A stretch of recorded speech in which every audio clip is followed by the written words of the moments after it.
Hello, everyone, and welcome to Nightsky Sanctum, Episode 14, the Solstice Special. I am joined tonight by our lovely main crew here. Let's start by introducing ourselves and our characters. We'll start with Lilith. Hi, my screen name's Lilith. I play Zeph, a reckless and now haunted nerd shapeshifter. Received a lot of trauma last time, so the solving problems with shapeshifting, but probably not in the best way. All right, morning. Start. Quite disagree, darling. It's always in the best way. It's the merriest way. Hello, darlings. I am Morning Star, and I am playing Elise, our Median psyche who quite likes to play dirty, as long as she's not the one getting dirty. So we'll leave it to Seth. Anya. I'm Anya. I'm playing Hollis. She is a Gob Baba who is very curious about possession in the spiritual sense and death and shiny things. Yeah. I'm the GM, and Anya and I are the co-authors and co-creators of Children of Midnight. So we are really excited to have everyone here. And I see there are some new first-time chatters and some new followers in the stream from last week. We're really excited to have you all here. So we will jump right into it. Where we left off at the end of last session, the group Nightsky Sanctum had gone back to the Museum of Modern Artifacts to check on Tina, a witch that they met way back in the very first session. Darling, calling her a witch is not really accurate. She's just, well, she was a walking disappointment. Mm-hmm. She's a body now. All yours. So, while they were there, some of their other rivals had come back and were using the museum's Egyptian display as a way of summoning or putting a spirit into an Egyptian pharaoh's mummy. Which they were. Is why you shouldn't steal antiquities. They should not have been in New York in the first place. Exactly. Correct. So, but they were not able to thwart that, though they were able to banish, thanks to Joshua's help as his character Jason, they were able to banish 2 of the 3 malevolent spirits that were helping perform the ritual. And they all headed back to their covenstead on a small island on the east side of Manhattan called South Brother Island. And they headed back home and performed the Drawing Down the Moon ritual to close out their undertaking. And now it is time for them to do some downtime and get ready for whatever comes next. So, any of the 3 of you have any ideas about what you'd like to do for your downtime? You get 2 downtime activities each.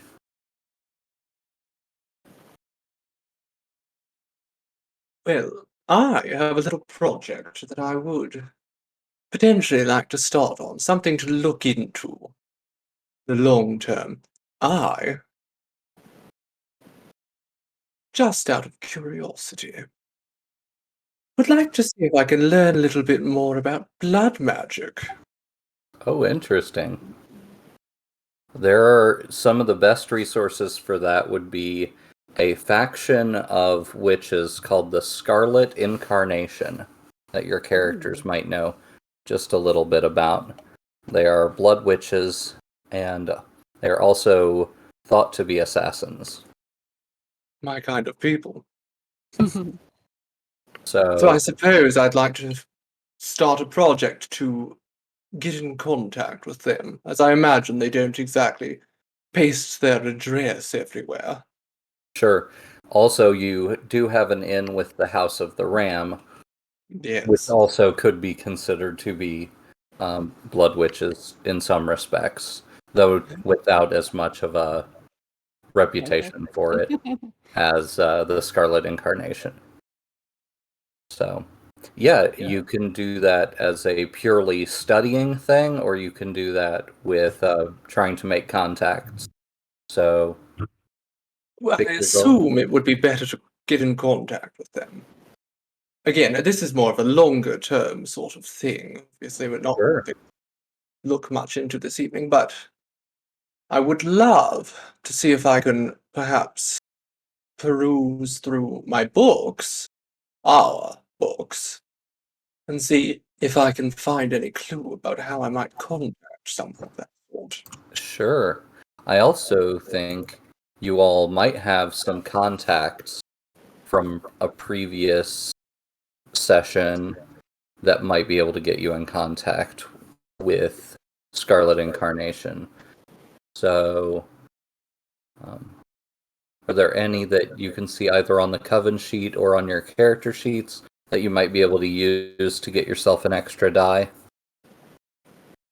I was thinking of a contact from the Vulture Votary, Yeah, that's a what I was siren. They quite like us, anyhow. Mm-hmm. So if anyone has that siren character written down, you might be able to arrange a meeting through them. I have Anarine Days. That was that waterborne one that we spoke of before. That's who I was thinking of, yeah. Okay. So if that's a personal contact of yours, then the two of you would want to probably work together. The Scarlet Incarnation has to do something with the bodies, and the Vulture Votary are known for being body disposal experts. So, if that gives you any idea of the kind of NPC that you might end up getting in contact with, because you'll be able to generate them yourself if you'd like. The bodies? Yeah, perhaps we could make an arrangement with the Vulture Votary as well to get more bodies. They're fancy. They're a waterborne witch organization. They deal in death. It's like it hits all three of your characters' sweet spots. Ticks all the boxes. Yeah. No wonder we're on such good terms. So Elise, because I have that written on my sheet, do you want to do that together as a long-term project? Well, it might be nice, darling, if you don't mind helping me out. Absolutely. Do you all want to do this as a like a group project kind of thing, where you could all head over there and it's not going to cost you any time or any extra downtime actions or anything? It is very close. Right. I do like the dead stuff, so yeah. Definitely like to go take a peek at their operation. Sure. Field trip. Let's create the clock. I'm thinking that that's going to be a 6 clock, a little bit easier than a standard clock. So a 6 clock to make a contact in the sacred Scarlet Incarnation. So if you want to write that down, and we'll wait until the end of downtime to make that roll. Yes, that makes most sense. Do the things in our coven first.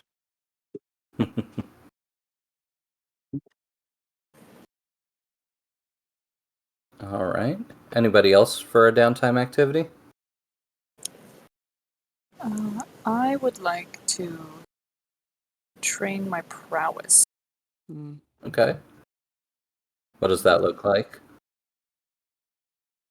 I'd like to have Zeph like spar with an attack dummy. I think. You're better than that, darling. So is this Attack dummy mostly... underwater, slow-mo fighting. Ooh. Underwater combat. There we go. Nice. How So about you, that would be exclamation, my prowess number, and then Actually, with training, you just gain 1 XP okay. in prowess. Okay. Yep, automatic. Unless you have the Coven upgrade that lets you get 2 XP. We really should look into getting that. Yeah. So there's a resolve training, prowess training, and insight training upgrade that you can get for your Coven. Okay. I think you might have one of them. Yeah, I think we got some sort of training. I'm trying to see. We only have the Arcanist Ah, workshop. gotcha. Mhm. Okay. Seems quite pertinent. Yeah, I must have been thinking of something else. I think we were just planning ahead Yeah, because we were one away from getting a new Coven upgrade. that's true. Did we get any reputation and fate from last week's? I don't think we did that. Okay. We got 1 fate, so I remember ticking that off. Okay. But I don't know if we got more than that. I'm gonna say, even though you're not directly responsible for the bloodshed, there were, I think 5 or 6 guards that were killed while you were there. But I'm only gonna add 1 fate for that. So. I believe 1 actually made it out alive as well. Mhm, The other one was not so lucky. Yeah. Yeah. So let's add 2 additional fate and 2 additional reputation as well.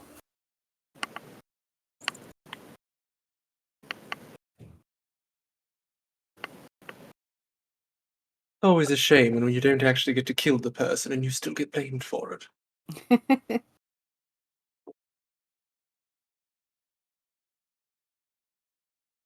I mean, I hardly ever kill anyone, and yet I just get blamed for it fairly frequently.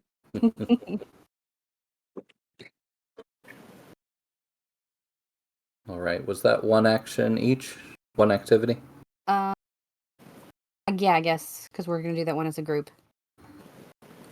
I haven't done anything besides that if we're doing that. Yeah, you can take another downtime activity. Uh, And the group activity is only taking one of 1 from Elise. Yes, alright. So then everyone gets 2 Yeah. besides me. Yeah. Alright. Perfect. Then I suppose I shall do some grimoire training. Oh, very nice. Doesn't seem like the most efficient use of my time since we don't have the proper accoutrement, but I think it makes sense since you're looking into blood magic as well that maybe you learned something when you were doing your research. studying a few things about how to control people's minds and figuring out maybe a bit of blood makes it better. Yeah, I would draw your attention to the general power called self-sacrifice. Mm. It's sort of a general version of blood magic. Not as powerful as what the faction itself does, but it's a good start. All right, Anya, or I think I'm gonna train my insight, and I want to do a roll on my collecting bodies long-term project. okay, are you pretty close on that? No, I'm at 3 out of 8. Okay, So hopefully this roll will be decent. What should I roll for that? that would be Oh, and I'm using my contact, the Undertaker lady, the mortician. your choice of the action. I would recommend something like consort or sway, but it could be a more physical thing depending on how you're going about it. And then you'd add 1 die for your contact. Okay, so I think I'll use.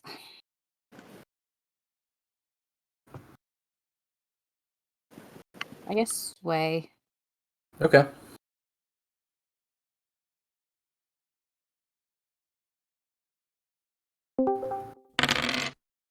And that got me a 4. Okay. So 2 ticks. 2 ticks. Okay. So you're at 5 out of 8 on filling your graveyard. Yes. So what does that look like? Burying Tina. Yeah.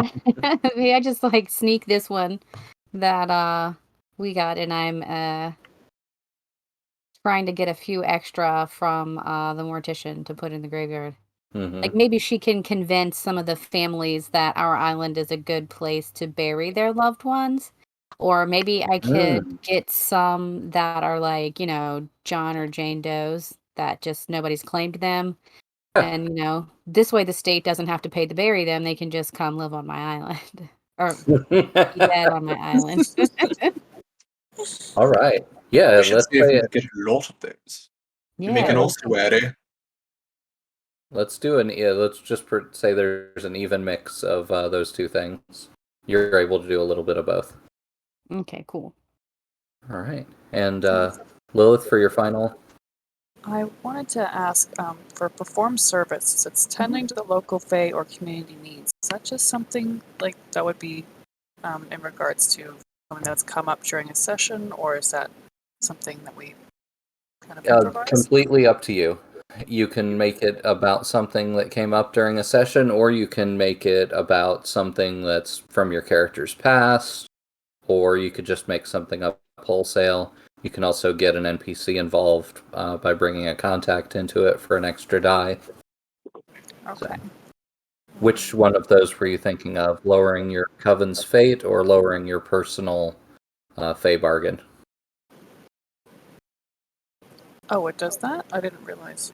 Yeah, your Coven's fate is currently 2 infamy and 4 ticks out of 10 toward that third point of infamy, and then your personal Fey bargain is probably pretty low right now. My personal Fey bargain is actually 1 from ticking over. Oh, So I'm going to leave that because I think that'll be interesting. sure. It'd be interesting to see what happens when we become more infamous as well, darling. Yes, I didn't realize it ticked those down. So I think, if anything, I might They just wanna wanted to be train nice. them. They didn't want anything out of it. No, I just didn't know what it involved. If it Yeah. maybe, if it like started off the session in a certain way, or it meant I had to do some kind of action later on. So I think I might just want to train my grimoire. I mean, if you're really insistent on performing the service, you can come rub my feet. I'm Well, walking around in these heels all day. what like you want Seth's fishy, slimy hands? But no, you're a fish. You've got to nibble on the bottom. Oh, so now I have to like kiss your feet. So it'll just be 1 tick into grimoire. Yep. Okay. Easy peasy. All right. And then you all head off to North Brother Island to see if you can quickly make contact with or set up a rendezvous to make a contact with the Scarlet Incarnation.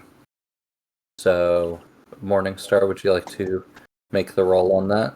What would you like to use? I assume salt or sway would be the most appropriate.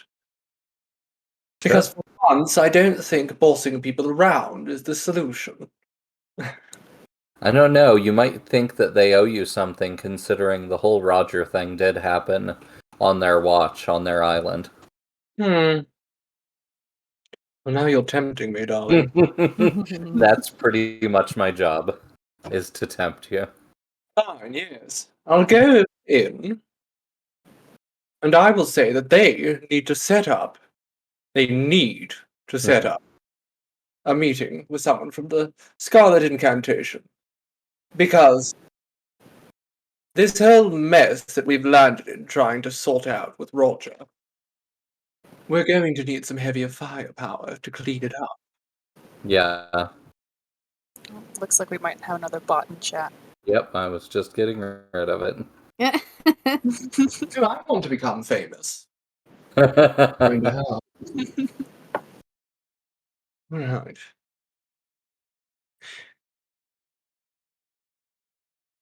My I'm doing this on a weird 4K TV though, and that's like 18 feet away from me. A bit high resolution for that. Yeah. Okay. I think they're gone. One So message was since deleted by a moderator. Was that me? it must Am be. I the moderator? All right. So since I would be rolling for this, it would be a fortune roll? Mm-hmm.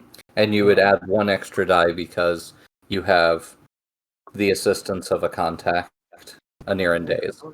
Well, then it's going to take a miracle for this to go poorly. It is a critical and exceptional result. So that puts your clock at 5 ticks out of 6. Well, So you are all but assured of this. The meeting is set. All you need to do is return at the appointed time and spend one more downtime action at a later time, and you'll be able to make this happen. dashing. Then we can learn a little bit about higher powers. Mm-hmm. So, And assassinations. That'll be fun too. absolutely. Something you already have the right skill set for. All right. So, Going to see how far I can take this down a twisted path. this might help you when you decide to go and find Trinity and make her cease to be. Oh yes, of course. Can't have religious folk running around. So, the three of you hop back on your small boat to head back to South Brother Island. Not to be confused with our yacht. Sorry, luxury ocean liner, which we also possess. Currently under the care of the hello Typhoon. Currently the ocean liner is under the care of the Vile Legion. So yeah, that's an exciting thing for us to come back to at a later time. But you're just on your smallish boat heading back to South Brother Island when your Baba receives information from her Grimoire sense that someone that you have not specifically permitted to be on your island has set foot on it. Oh. So if you'd like to make some kind of roll, we can see how much information you're able to gather. I think I'll do a focus roll to kind of shift my attention to that area of my domain and see what I can get. Were you performing any kind of activity on the boat? I don't know how you all set up your boat, if you who drives and things like that. Smoking, but I could be driving as well. Oh, and drinking and driving. That is exactly what is happening. I am drinking and driving. I imagine Hollis is steering. Elise is in the front just drinking and smoking their face off, and Seth is in the back just flutter kicking like a motor to push us along. Nice. Ooh, I got a 3. Okay. So you get very little information. However, you do recognize that it is not a human. It is not a witch or a mundane. It is a fae that has stepped foot on your island. They're coming for me. Finally time. It's finally time. So you were still a few 100 meters off from your island. And I'm going to send my owl to fly over to see if he can see any obvious intruders. Okay, sounds good. What do you want to roll for that? Maybe survey? Yeah, he'll do a survey. Okay. Okay. See if he can do any better. Oh, no, he had a 2 as well. Nobody Okay. can see anything today. Typhoon says, happy leg day. Maybe that's partially how you got your prowess training. So, by the time Aran takes wing and starts flying over the island, it is clear that whatever was there has already come and gone. And Okay. apparently they're not on a boat because you don't see any kind of wake or anything left behind by the time Aran gets there. What he does find is a gift-wrapped present set just gingerly on the shore. Somehow worse. What's in the bag?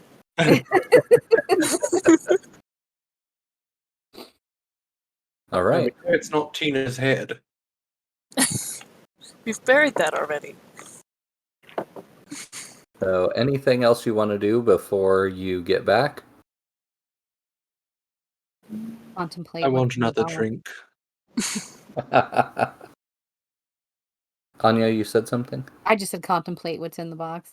Okay. Well, when you arrive, not 5 or 10 minutes later, Seth is resting their legs, and the box is sitting out there, just a few feet from where the water is lapping up, but it's sitting there dry just above the waterline. Does it have anybody's name on it specifically?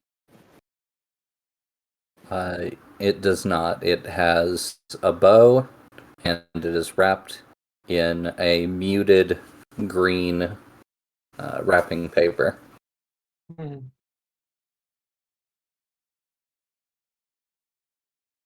Anyone opposed to me opening it? Should I use psychometry on it first? Yeah, probably. In case it's a bomb. I'm just like prisons. Hollis is really just asking if anyone's name was on it because they wanted to claim dibs. I'm going to stand back and keep drinking. Okay, so I In will. case it is a bomb. It's just going to make you more flammable. I'm Ragdoll standing says far away, darling. Unless it's nuclear, I'm not exactly concerned. Okay, so I'm going to check off an essence for the psychometry. And I guess Seth's just going to graze their fingers along the ribbon and the edges of the wrapping paper just to kind of get a feel of what's going on. I Not don't pick it remember. up Do I and roll shake for it then. psychometry? You get to choose. Okay. I think study or focus could make a lot of sense. I'll do study, I guess. We're getting all the bad dice rolls out of the way early. I hope so. Oh, complete success. So Okay. Yay! there we go.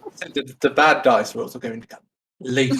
We've already had a crit and a complete success. 2 failures. So the first thing you get is this loud, low, rumbling roar or growl that you can hear, and you feel like as this ribbon, you feel like you are the ribbon, and you're being smothered by this matted, disgusting fur. Ew. And you can just feel the oils in the fur rubbing all over you. It seems like this thing's memories don't go back very far. Hmm. What, you can ask some other questions. Oh, am I able to glean anything from touching it? Who else has touched it? Yeah, you jump forward in time to when it was on the boat, or when it was being when it arrived here, and you're mostly looking down at the ocean by the way the box was hanging, But just before it gets dropped onto your island, as it's falling, it kind of flips over, and you can see upward, and it kind of looks like a feral version of Hollis, but with wings. That sounds horrible. No offense, darling. And apparently, whatever it was, it didn't care about what was in this box because it dropped it from about at least 100 feet up. Oh dear. Well, let's hope it's not fragile. Does anybody touch the box other than the ribbon? I mean, I'm gonna I'm open going to it. pick it up and shake. You want to walk over, pick up, and shake it? Well, if anyone else wants to open it right away, I'm far enough back. They're going to beat me to it. But if they're all going to deliberate, I'm going to walk up and shake it. You all down with that? Yeah. Okay. So Elise walks up, picks up the extremely light box, and shakes it. It seems like there is a smaller bag that is bouncing around inside this rather large box.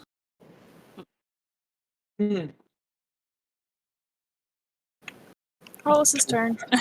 Okay, I'm gonna open the package. All right. We're all taking increasingly large risks here. You tear into it and pull it open, and there is a tiny black velvet bag inside with no inscriptions or anything on it. And there's nothing else inside the box. The little bag weighs maybe 2 ounces at the most. I just so happen to have on my desk. Yes, it is very similar to a dice bag, just not nearly as heavy. My So I goodness. will- A bag of holding. What a gift. I will open the bag and try to pour the contents of the bag out into the box so I don't have to like touch them directly. As soon as you open the bag, you recognize the smell. It's mouth bones. Mouth bones. Yep. And then you pour them out, and it's tiny teeth. Baby teeth. Baby teeth. Baby tooth. Doot doot doot doot doot doot. Well, that's a rubbish gift. We've got children here. We can get our own baby tooth. You think back to your downtime and realize that you haven't seen Quinn or the children when they were supposed to be here. Oh my goodness. Maybe these are our baby teeth. Somebody stole our kids. They took my fucking children. They took your fucking children. Alright. Then we need to find out who did it so I can go mama bear on them. So I think we can just jump ahead to you use the right of the daglock Yeah, I was gonna on say. something that Quinn owns. Well, we've that got the way you- baby teeth. We can go directly Oh, to the children. That's true, but you don't know who belongs to who necessarily. You do know Quinn's belongings are definitely Quinn's. I was just trying to see if we had any patron gifts left, but doesn't look like it. Any what? Any of the patron gifts we left to find something hidden. Yeah, those refresh every drawing down of the moon. Oh, cool. Yeah. So let's. Can we use that to find our missing children and contact? Yeah. So I rolled this up as an entanglement. So what we're gonna do is we're just gonna jump straight over to the entanglement, as if you guys tracked down Quinn. Okay. And so, do you want to go at night, or do you want, which is, now it's the evening, it's the darkest day of the year. So, do you want to go now, or do you want to wait until the morning? I mean, they have my kids, darling. I'm not waiting the morning. That's what I thought. spent far too Alright. long training those little brats. Too many long-term projects. Okay. So you find your way back to mainland Manhattan via boat. You dock your boat and you follow your branch or divining rod back to a what looks like an abandoned 5-story warehouse or building of some kind. You find that this is in the same area that you were in a couple of weeks ago, on the south side of Manhattan, where you met House of the Ram for the first time. Okay. And you track the Daglock directly into that building. And it just leads you straight onto the first floor. And let's see.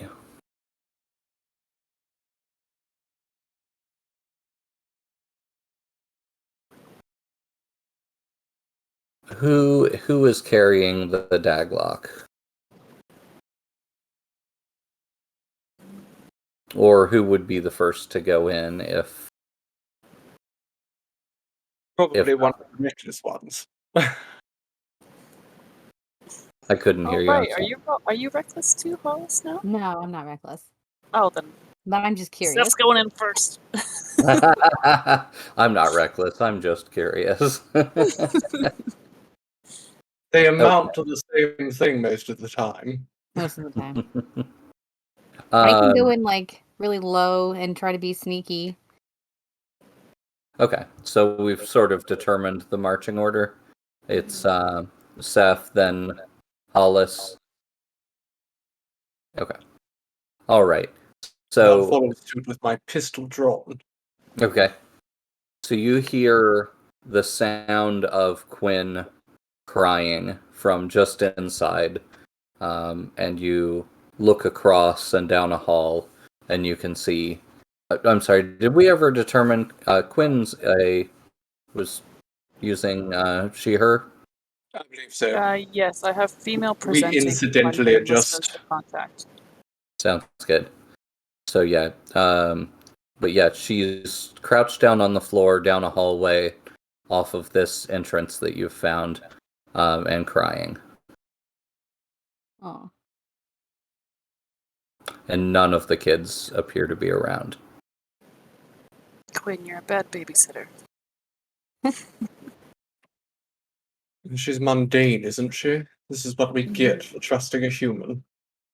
Yeah, a arcane historian and occultist, but not, sadly, not gifted with any powers like that of the witches.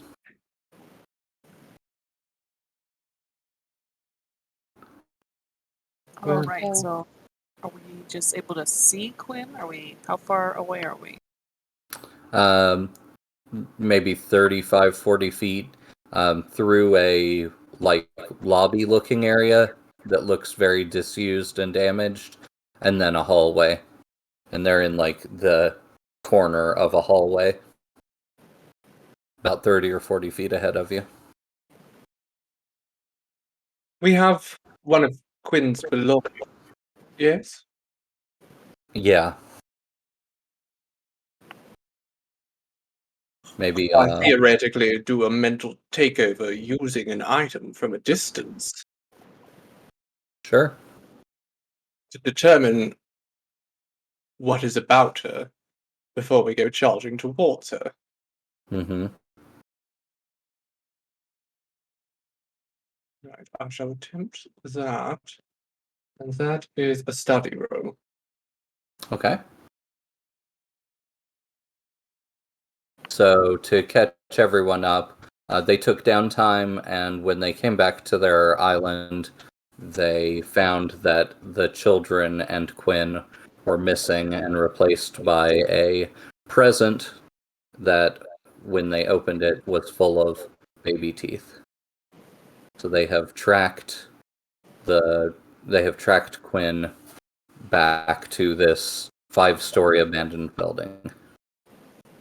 I'm about to reach into my mind and hopefully not scramble it all together. Mm-hmm. Can't remember which channel. There we go. That channel. It's a partial success. A 5. Okay. So only slightly scrambled mind. Okay.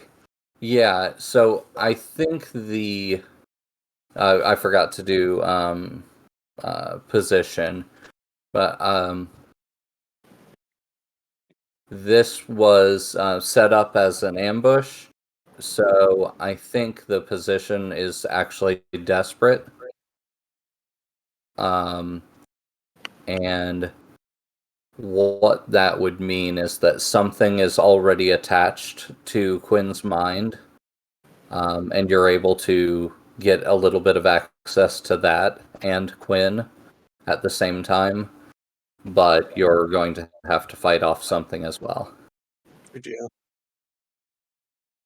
So, do you want to start with the consequence, and then we'll give you the information you get from the mental takeover? Sure, let's start with the bad news first. Okay. So, yep, you feel a Fey force has done something to Quinn's mind.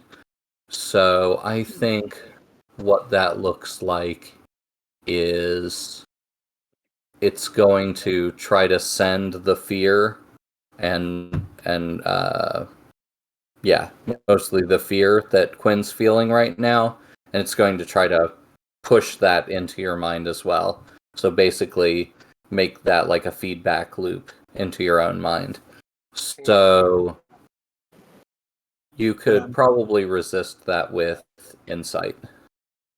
And I'm certainly going to make an attempt to. And that's an R, yes? Yeah. That is a complete success with no willpower spent. Nice. All right. So maybe you saw the ambush coming, considering you all waited outside and tried to do this from a distance, so you were prepared. So yeah, you feel this intense urge to go ball up in a corner and cry, but you just sort of mentally sidestep that, and you see this greenish entity leap out of Quinn's mind, like a physical body, out of her head, and then rush down the hallway in front of her. Towards us or away from us? Away from you. Oh, that's good. And immediately, Quinn would be feeling better, but right now she's not feeling anything because she is completely overtaken by your consciousness. So you can see through her eyes this thing. You get a pretty good look at it. It is completely naked. Kind of looks like a gremlin of some kind. And it leaps out of her and runs down the hallway, chittering and laughing. Oh my God. Sounds adorable.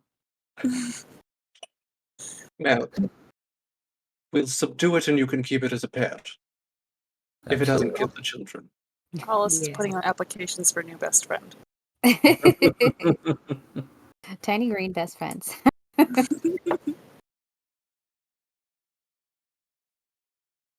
So you have complete access to their mind and can read their thoughts or anything like that.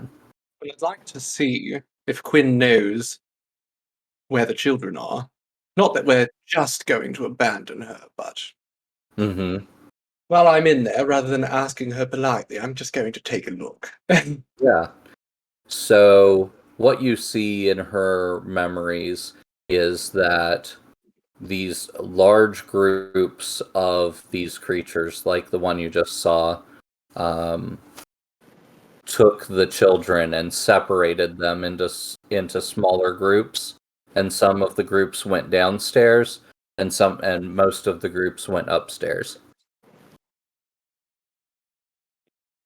Great. All right. So we've got a trolley problem.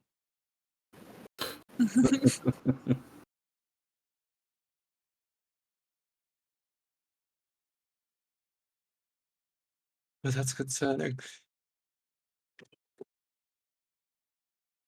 So Heads or tails? Quinn tries to stand and is kind of, woozy and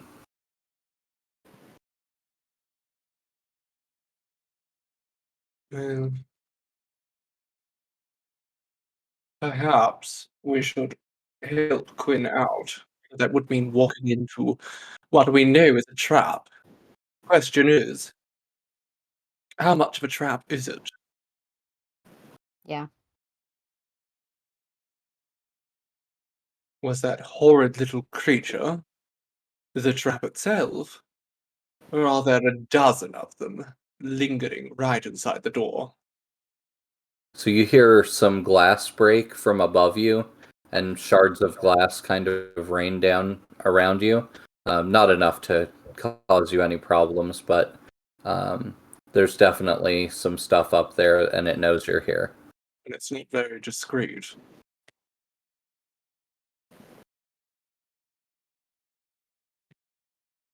I guess we can tell Quinn to wait outside and we pick whichever way we want to go. Yeah. All right, Quinn kind of stumbles toward you and exits the building. Doesn't seem to trip any traps or anything like that on the way out. That's good.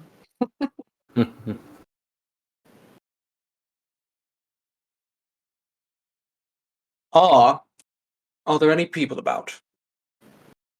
On the Any- street, yeah. On the street, there are people moving around. It's pretty quiet because of the time of year, and that this neighborhood is pretty not very well trafficked. Is there a back alley? Yeah, there are alleys that go all around this building. I want to tell one of those people, somebody weak and pathetic looking, nobody's going to miss them terribly, to meet me in the back alley. Okay. With command? Yes, Okay. meet me in the alley. It's not a request. Oh, that was a failure. I suppose telling random people on the street to meet you in the alley in New York is probably not going to turn out very well, no matter how charming you are. So you find a youngish man who seems at least attracted to you enough to stop and listen to you, and just as their eyes sort of light up, like, this is my kink. You see their eyes go extremely wide, and they stumble and fall over, the little dart sticking out of their neck. And you hear chittering laughter coming from a few stories up in the building. My goodness. Something tells me these creatures are more mischievous than anything else. Yeah. If they could hit him, they could have hit me. Well, is he dead? Can I check? Yeah. I would say you've checked enough unconscious bodies at this point. You have a pretty good idea that he's only knocked out. Well, that's perfect. That's all I need. I'm going to drag him into the alley. Okay. I was going to do that anyway. They just seem okay. You gotta love it when consequences line up with exactly what you wanted to do. Yes, Anyway. exactly. I didn't really know how I was going to knock him out. It's like you said earlier, someone else got their hands dirty for you. They did all the grunt work. So, I want to drag him into the alley and then astrally possess him with the spirit of courage. Okay. Yeah, that sounds good. Let's see. Is there a role for not astral, but the other possession? The physical takeover. Okay, but yes, it's focus, I think. So Okay. she'll have to focus.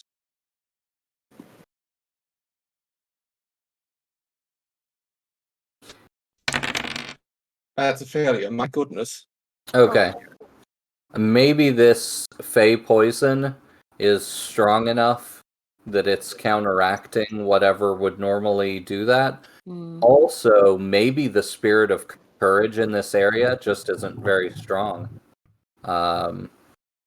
Because this is kind of a fear-inducing neighborhood and alley. And so the astral spirit that you are commanding just wasn't powerful enough to get a foothold in there with whatever kind of Fey venom is in their system. Well, certainly not very helpful then. Shall we just toss his body in through the door and see what happens? Just slide him along the floor like we're curling.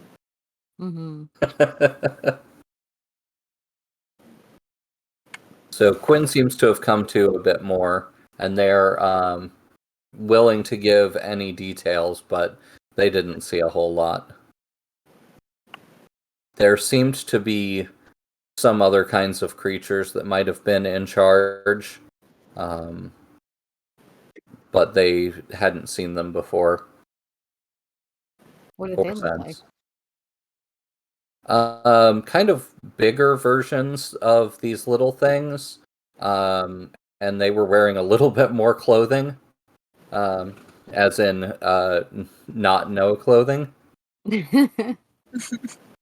Certainly we have to be subject to the noob ones. Maybe 6 or 8 inches taller.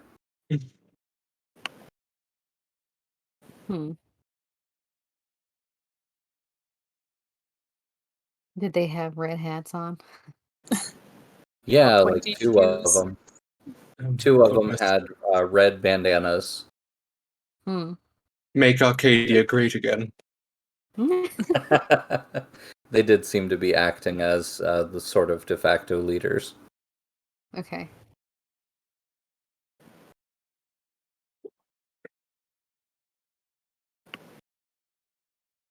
Well, I think on that note, we are going to take a quick break, and we'll be back in about 5 or 6 minutes. Hopefully we'll know what we're going to do by then. I'm sure we will. All right, be right back.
All right, welcome back to Nightsky Sanctum, episode 14, the solstice special episode.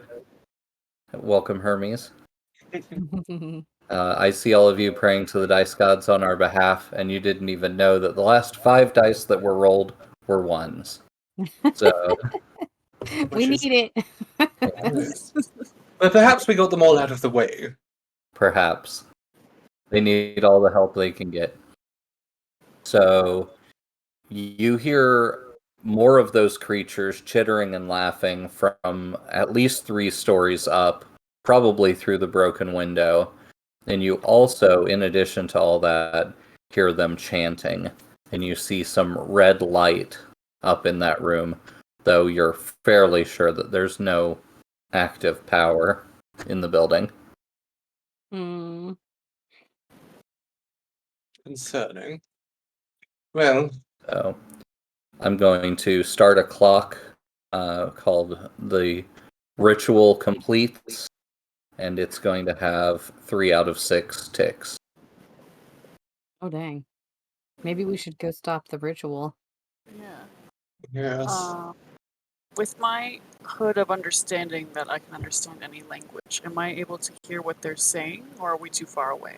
Oh yeah, you have a Fey powered magical item.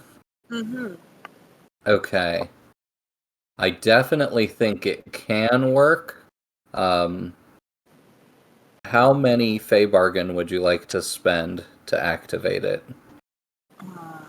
I will give you 1 die for each Fey bargain tick, up to a maximum of 3. I'm 1 from maxing out my Fey bargain thing already, so let's just go for 3. Okay. Already gonna take over. Yeah, so that'll take you over and then add 2 more. Mm-hmm. And would I just make a note of that somewhere, that I went over? On the left-hand side of Fey bargains should be a box for you to put a 1 in. Oh. Yep, you're right. I didn't realize that was editable. My mistake. Excuse me, depending on which character sheet you're using. I haven't moved everything over to the new Grimoire yet. My apologies. Oh, it's okay. Yeah, me either. That's the one I know best still anyway. On the new sheet, I think Fey contract is just above the word Fey bargain. Okay. But yeah. All right. So yeah, you have your first Fey contract, so we'll get to roll on that at the end of the session. But for now, everything feels fine. So let's do a quick gather information based on that dice roll. So exclamation point 3 G. And that'll let us know how much. Standard out of 5. Again, Okay. good detail, clarify, follow-up questions are possible. Okay. Yeah, you recognize, it translates everything for you. However, it's a ritual rather than just being language, so there are a lot of enunciated sounds that probably have meaning, but they're not a direct translation. But because it's a Fey item, I think it still works pretty well for you. It seems like it's a summoning ritual, and if it completes, then when the clock strikes midnight, the thing they have summoned will arrive. Okay. We're already halfway through that. Mm-hmm. But that's not going to take any time. So my follow-up questions, is that just in regards to the words I can hear? Or in Oh, regards yeah, no, feel free. Can I tell how far away they are? I know they broke glass above us. Are they like a level above us? Can I gauge distance that way? Yeah, you can. They're It's a definitely the 5-level sounds. building, right? And we're on Mhm. the ground floor, so Yep, the sounds are coming from halfway up the building, so on the 3rd floor. okay.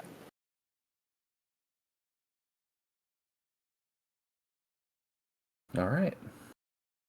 All right, gang, we know where we're going. Shall we take the fast route? Fire Yeah, escape. did you? But I was going to say you turn into a condor and carry Hollis up there. Yeah, I was going to ask if you brought that witch's broom that you got from the last session with you. Oh, I don't Ooh. remember who was hanging on to that. Definitely wasn't me. I just had the hag It stuff. was Hollis, I believe. I think it was Hollis, yeah. Because Yeah, she we had the did. hat, too. Yeah. Worked Right. too well together. Yeah. I was Had going a to tell cruddy you little that. drawing I green did last skin. time too. Hat, broom. My Mhm. goodness. It's Cruddy little Elphaba. drawing of Hollis and the three mummies, and just like, you Aw. Sherlock Holmes. Awesome. Let's see. I gave that witch a name. Dang it. I left it downstairs.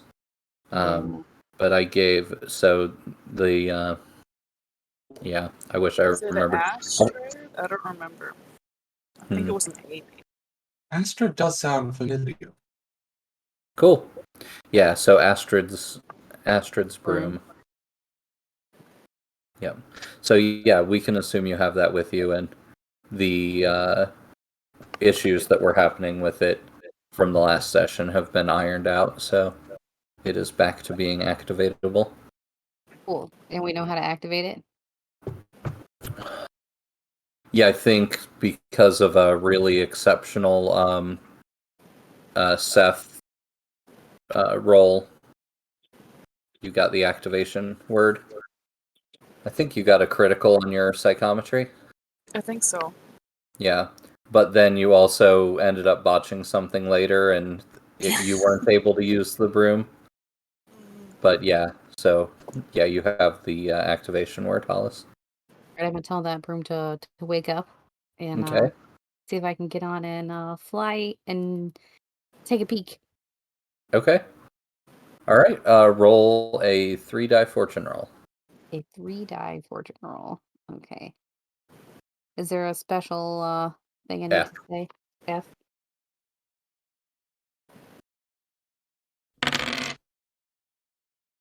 I got a 5, so a mixed result. Okay.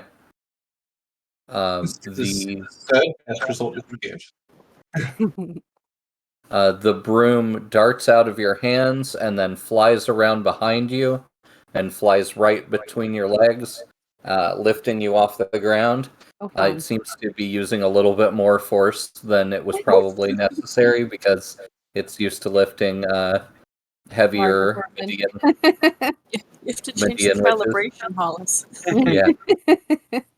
It needs new drivers. And it rises up to the windowsill, and you can see more than a dozen, probably 14 red caps and Oh, other dang. various similar creatures inside there. They have one of the children in the center of the circle, Oh no. and they are doing their ritual. That is going to add 1 tick to the clock. So it is 4 out of 6. Actually, we're still in desperate, so technically that would add 3 ticks to the clock unless you resist.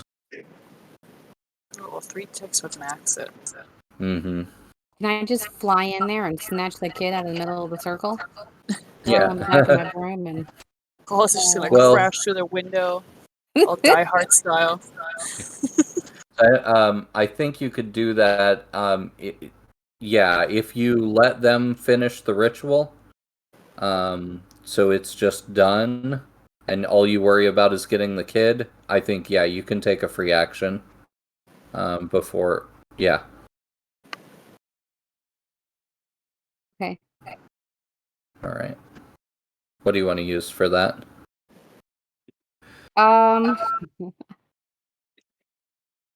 Brawl? I think brawl makes sense. Spring would also, I think, make sense. I like brawl better. Finesse, because you're, flying a broom. Focus could work, but yeah, I like brawl. I think that makes sense.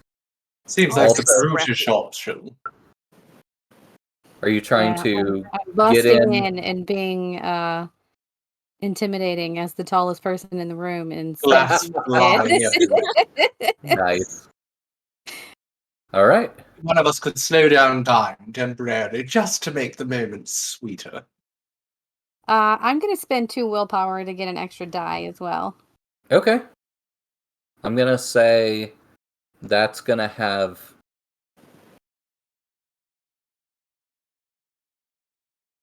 either standard or reduced effect because you're small, but the kids are small too. Yeah, they're little. Yeah, let's say standard effect. Okay. The broom is meant to carry someone heavier anyhow. That's I got a true. 2. Okay. At least it's not a 1.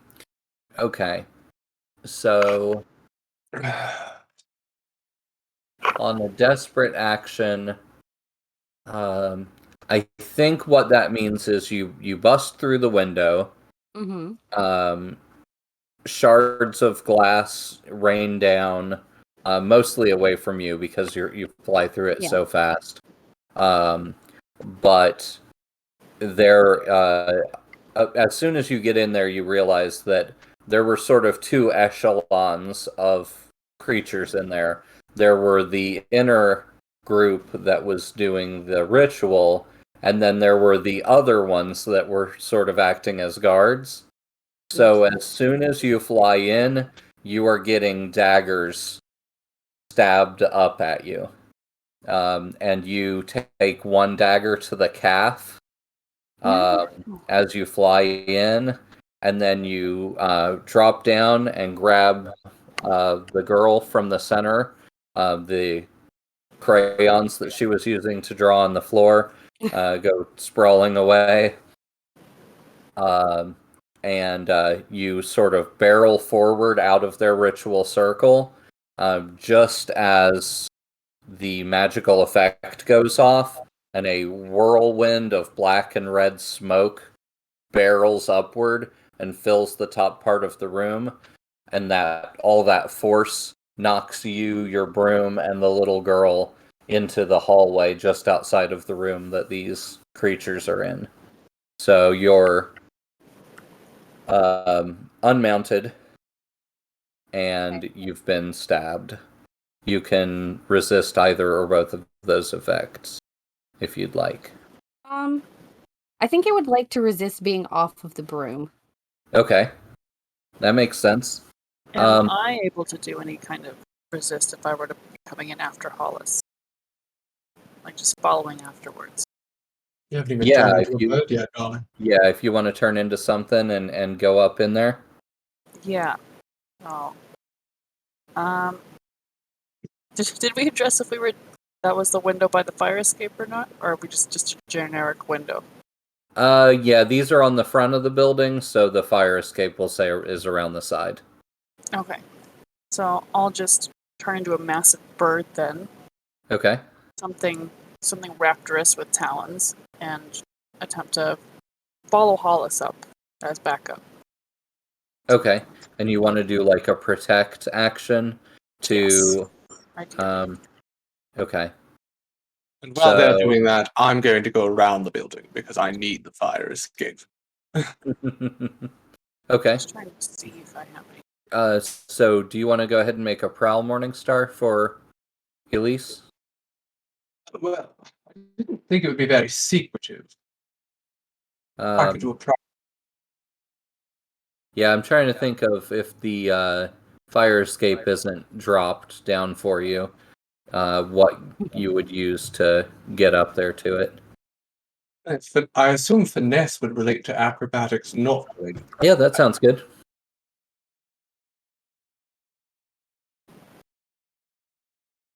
So, of course, she's going to hate the entire thing. Another failure. Oh, My God. Okay. I've never rolled this poorly before. You would fix your dice pot, Gavin. So you come around to the back side, and apparently there are some red caps already up there on the fire escape, and they're ready for you. Posters. So as you come around the corner, they are readying blowguns, and they are ready for you.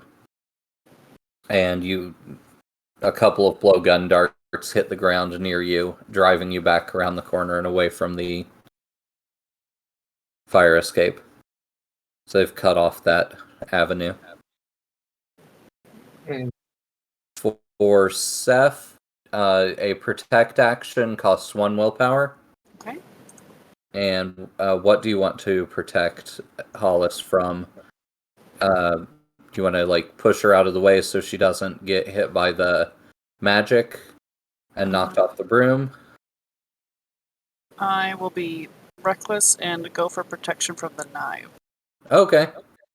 Maybe go kick the If Hollis red goes cap flying in the off head. from like the smoke, that's less bad than getting stabbed. Yeah. All right. Sounds like prowess then. I think so. So I haven't done a protect roll. Do I have to do anything special for writing that in? You just spend 1 willpower and then make a prowess resist. So exclamation point your prowess attribute and then the letter R. Okay. Basically, you're making the resist in the place of Hollis. Very fortunate that prowess is my highest one. Nice. Spend 1 willpower. Before you reduce or resist the effect. So Okay. 1 willpower too. So what does that look like? You come in through the window and I come in you through see the this window thing with and stagger. I'm a massive bird, so I'm gonna. If you've seen those videos of the hawks that or the owls that smush their arm wings in between to go through legs, Yeah. I'm gonna do that and kind of squish myself under Hollis between the knives and them to try to push them up a little bit and away, but maybe putting myself in harm's way. That sounds good. I think the broom, the magic broom, just kind of senses you there, and it rises on its own to compensate. And yeah, you're able to push her and yourself away from the dagger. And then Hollis, you were going to resist the other consequence to stay on your broom. Yeah. Okay. I think that would be a prowess resist. Yeah, I think prowess makes sense for that too. Hang on for dear life, Hollis.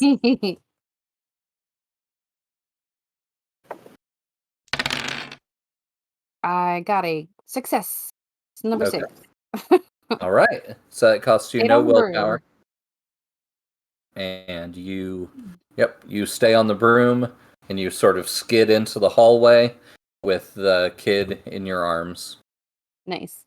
You can see a stairwell directly ahead that leads down a level, but it leads down to a level that you're not sure what you'll find if you were to go down there.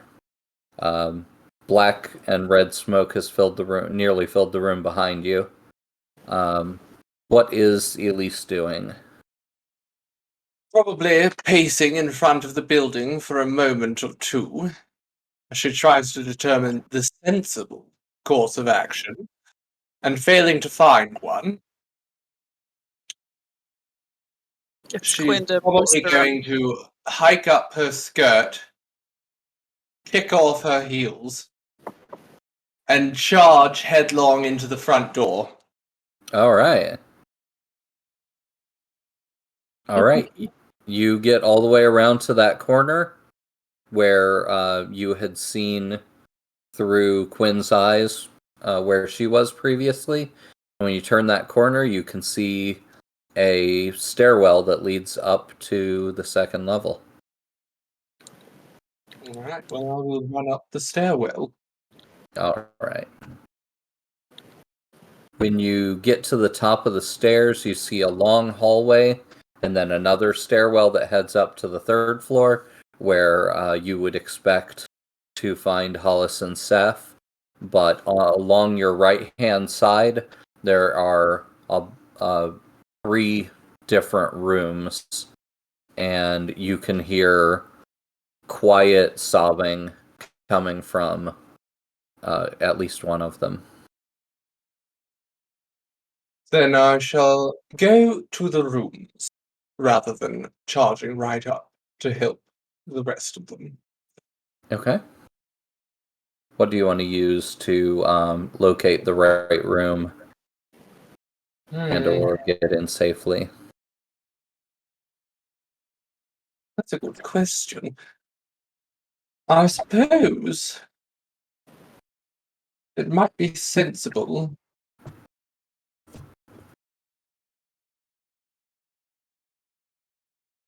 to see if I could just send Whisper under the door. Yeah. Okay. Well, I'm not sure what else I would do. Sure. Let's see. Do you think a survey would make sense for that? Survey or prowl, either way, my role will be a bit. I didn't. If you said prowl, I'm sorry, I just didn't hear you. Okay. Well, either or, yes. Either are equal. All right. Yeah, you can determine, and yep. And I will, if I can, spend a bit of extra willpower, so I'm at least rolling with one die. Oh, gotcha. Okay. Let's see.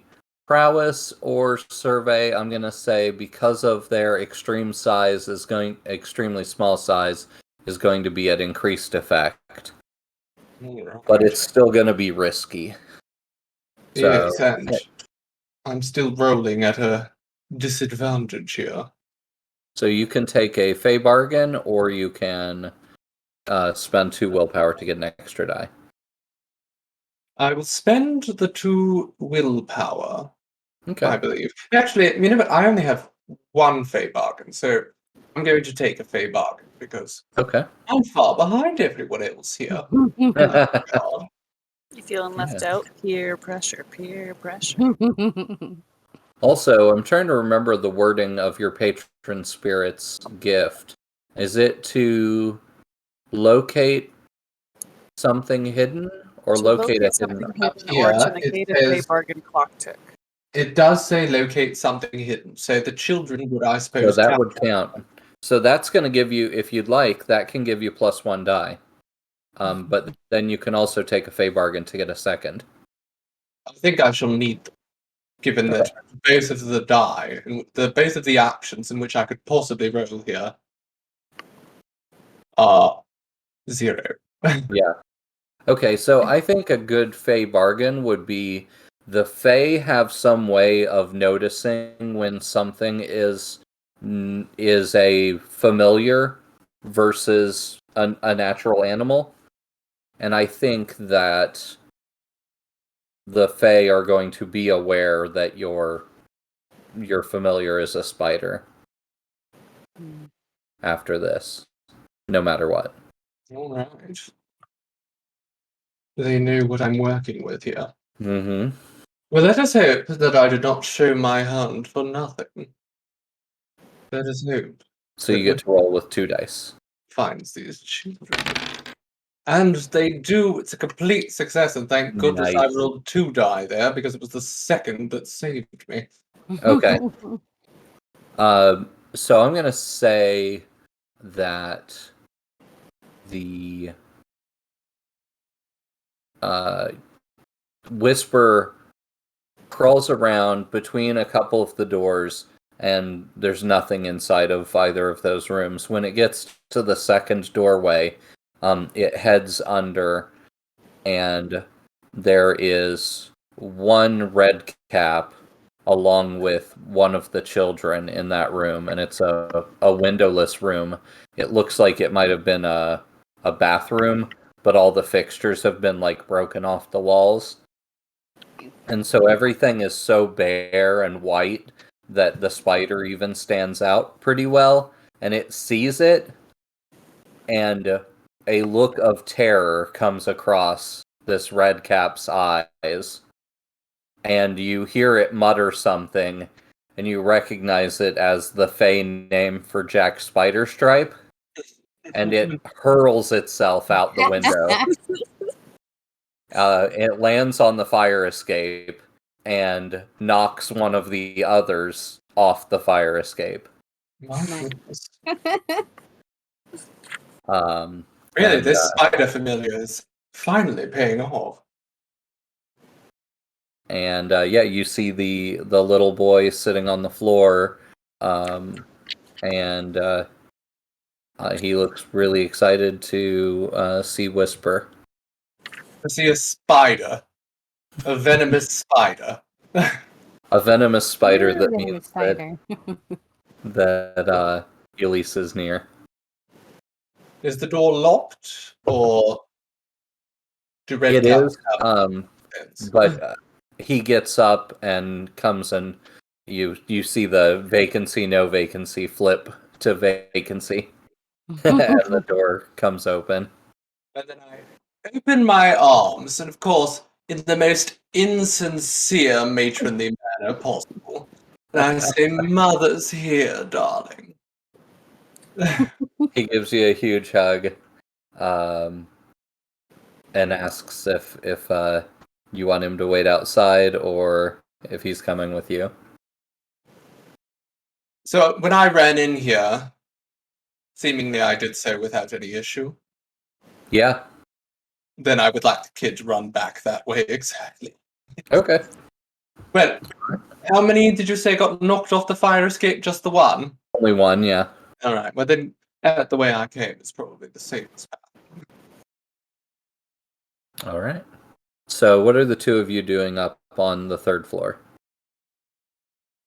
Are I we think stuck Seth. in that swirling red and black cloud right Seth, now? you are not stuck in it, but you are the closest to being in it. And the red caps in that room are sort of trying to back you into a corner with their knives. Okay. They're looking to stab you. In that case, because I'm already a bird, can I use dire form and attempt to do a massive wing swoosh to do like a gust of wind to sweep them out of the way? Sure, yeah. If Yeah, you that could sounds throw great. them out the window, darling. Oh, that'd be great, actually. Just shoot them all out the window. Pew, pew, pew, pew. You could do that. We just lower the effect level. Okay. So you'd have reduced effect, but you Not can too sure use what I other would- things to raise that up. I'm not too sure what I would roll. Maybe finesse, because I'm trying to aim them out the window. Yeah, I think finesse makes sense. Okay. I think I finesse will or do- brawl are the only sensible ones. I feel like brawl is more like if I'm actually going to touch them. So I'll do finesse, and I'll do 2 extra to make that work for me. So that'll be 3. So you're raising the effect level, or are you raising your dice? You know what? Let's raise the effect level. Okay. By the by, do I need a flashback to make sure that I tell that child to pick up my shoes when he goes outside? Because Zero, those are Christian Louboutin, Are and you I'm gonna not tell him? losing those. Are you gonna Zero tell him to willpower. polish them while he's outside? No Don't problem. scuff the patent. Okay. That'll be just making sure my numbers are correct. That'll be. Oh, I don't know. So it's just. Yeah, I almost rolled it as a risk. Partial success at a 5. Okay. So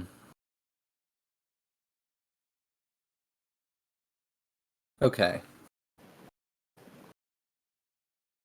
So Since there were 14 of the small ones in this room, do we know how many of the big ones are in this room? it was 14 in total in the room. So we would consider that like scale 3. And you become you increase your scale by 1 by doing dire form. So that basically puts you on equal footing with all of them. So I would say reduced effect, you got like 6 or 7 out the window, which is pretty decent. Pretty good. Yep, you hear them falling, and you hear kind of splattering, slapping sounds hitting the ground, and the smoke starts bellowing out through the window as well. Ooh. But I think that the complication is not going to be that you get attacked or anything, because even the other ones sort of get buffeted against the back wall. But I think all this magical smoke is going to start a red watch clock. Okay. because the Reassuring. Red Watch are going to see all this smoke that looks obviously magical and need to come and investigate, even though it's not from you all. So we'll start a 8 clock for the Red Watch and give that 1 tick. Yay. And let's see. There was something else. Oh, also, we are going to start a 12 clock with no ticks on it called The Clock Strikes 12. Oh my goodness. And then our boat will turn back into a pumpkin and we'll never get behind. So you all have rescued one of the children and 2. Quinn. 2? Because Elise saved the boy.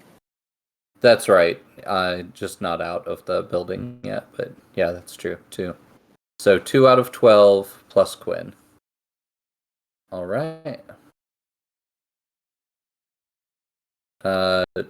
Steph, you were still kind of in the most danger, but between you and Hollis, basically you 3 are all back together more or less now. You can all see each other from where you are. Okay. There are at least 2 floors above that may have additional children. Hollis, are we telling the girl that you saved to follow the little boy out of the building? Well, we hope. 1 gets each shoe. I'd say Alright. as long as I maintain 8 of them, we can still have them do a routine properly.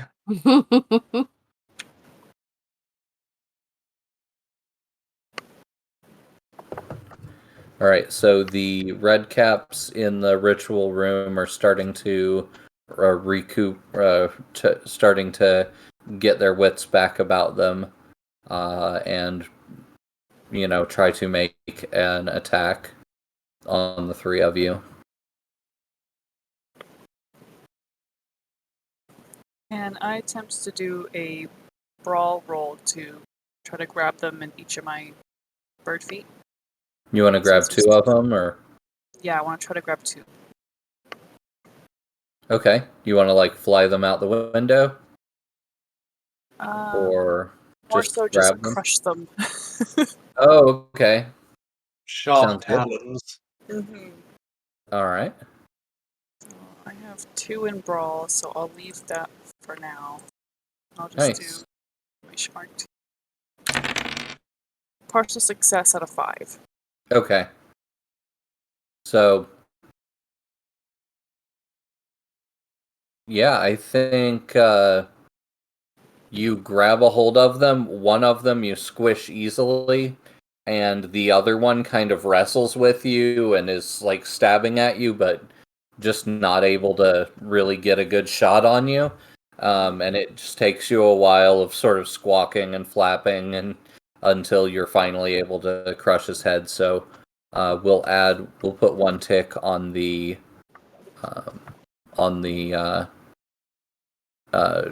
time till midnight clock. And then he gets squashed, and you see the other 4 are looking for an escape route.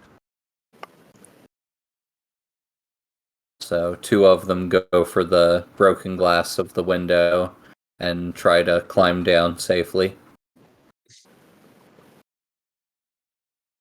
You can see out the window, and you can see that the kids and the other red caps are kind of facing off with each other. Oh my god. Honestly, if we had just given these children daggers, I mean, they're twice the size of these things, if 3 or 4 times. Yeah. Whatever ones survive, we shall give them daggers. Equip the children long-term project. More sensible than teaching them tap dance. So is the middle of this building open? Can I fly out into the middle and just kind of cruise and check the floors on the broom. So there are there's like a stairwell that led up on one side of the building to the second floor, and then all the way to the other end of the building, there's a stairwell that led up to the third floor. And so you assume that pattern probably repeats itself on up the very fire safe. rest of the buildings. The rest of the building height.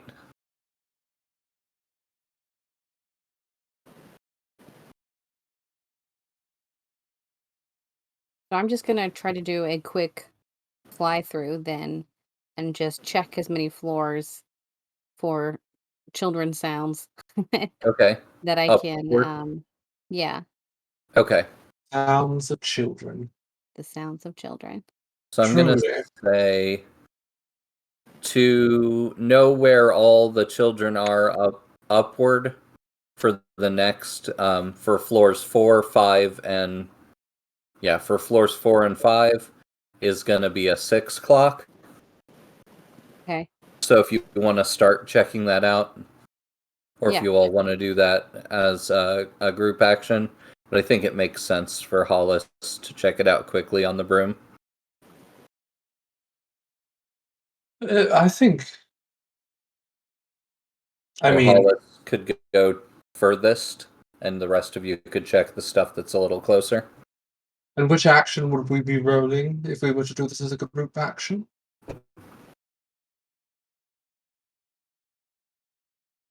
A survey? Yeah. That's what I was thinking, either a survey or a target, maybe. You could make an argument for that, trying to... Yeah, you are looking target for the something child. specific. Well, I only have 1 point in target and none in survey, but I suppose it would be Hollis's choice if Hollis is leading the charge on a broom. I like the idea of target. That was my first thought. Just because we're trying to find the children specifically. Should we use an extra die for that? Hollis leading that? Who's joining? I only have 3 willpower left, so maybe. Well, I traumaed out last time. I only have 2 so willpower, and I can do Master Planner. Oh, well, I have 6 left because I traumaed out last time and refreshed, so I'm fine leading the charge if we need to. I have 8 left, darling. Oh. My mistake. I thought you were saying you had 2 left. No, I only have used the 2, and I have an ability which halves it, because my brilliant mind can deal with any scenario in which you might fail. Exactly. Yes, we have our answer. So I shall plan the hunt. Okay. And we shall do it. All right. And that's 1 willpower to start it, and then you can all roll target. Anybody want a Fey bargain? I assume you're all making use of your familiars and such as well. Yeah. Yes. I would like to take a Fey bargain as I only have 1 target. Okay. Let's extend what I was saying to about Whisper to you as well. That your familiar is immediately known to be a familiar while it's here by the red caps. They can just sense familiars. Got it. Anya, do you want to take that as well to get +1 die? May as well. And what form is your familiar in right now, Seth? Just a frog, I think. Okay. Probably tucked onto my back at some point. Doing the whole frog suction cup thing. Oh. Well, I failed that roll with a 3. Oh no. Partial success. 4. Okay. How many 1s through 3s in total? 1. Okay. So that's going to cost 2 willpower. So Master Planner can negate that completely. Sure. Okay. And that's a partial success. I'm going to say that you locate all 4 of the kids, but it takes you some time. So we're going to be to 3 ticks on the midnight clock. The clock strikes 12. So, Just a quick question, because I thought of it now. If I'm ever in a form with applicable animal qualities, like if I'm a bat, would that do anything for survey rolls if I use echolocation or things like that? yeah, that's going to usually give you increased effect. If it applies, that's the general way it applies. Okay. It's called potence. It's not quite the same as regular increased effect, but effectively it is. So, yep, it's the same thing that you get for if you're a Median witch and you're trying to blend in with other mortals or other mundanes. Then you would get increased effect on that because of your That's heritage. not me. So And we you're in a shocking red gown, dripping with jewelry. so we Just because you treat. look like the bourgeoisie. Oh no, darling, I look like the aristocracy. The bourgeoisie animals. minimalism. Normal animals basically count as their own heritage. Anything that they would get a bonus to, they get potency. So, yeah, oftentimes when you've done brawl rolls as like a python, I've been adding increased effect to those because cool. you're working with something that's the natural strength of that creature. Neat. So now you know you have to be in forms all the time, darling. We Yeah, don't now I have see to your exploit the fishy system. face. Yeah, you use the form to get your to get increased effect on pretty much any roll as long as the form matches the function. Got it. Yep. Okay, so yeah, you find 4 more children up here. However, they all appear to be being guarded by at least 1, if not 2, red caps each. So, over the course of the few minutes that you go around and send your familiars around, you can determine where and what those people are. So, Anya, what does Iran find?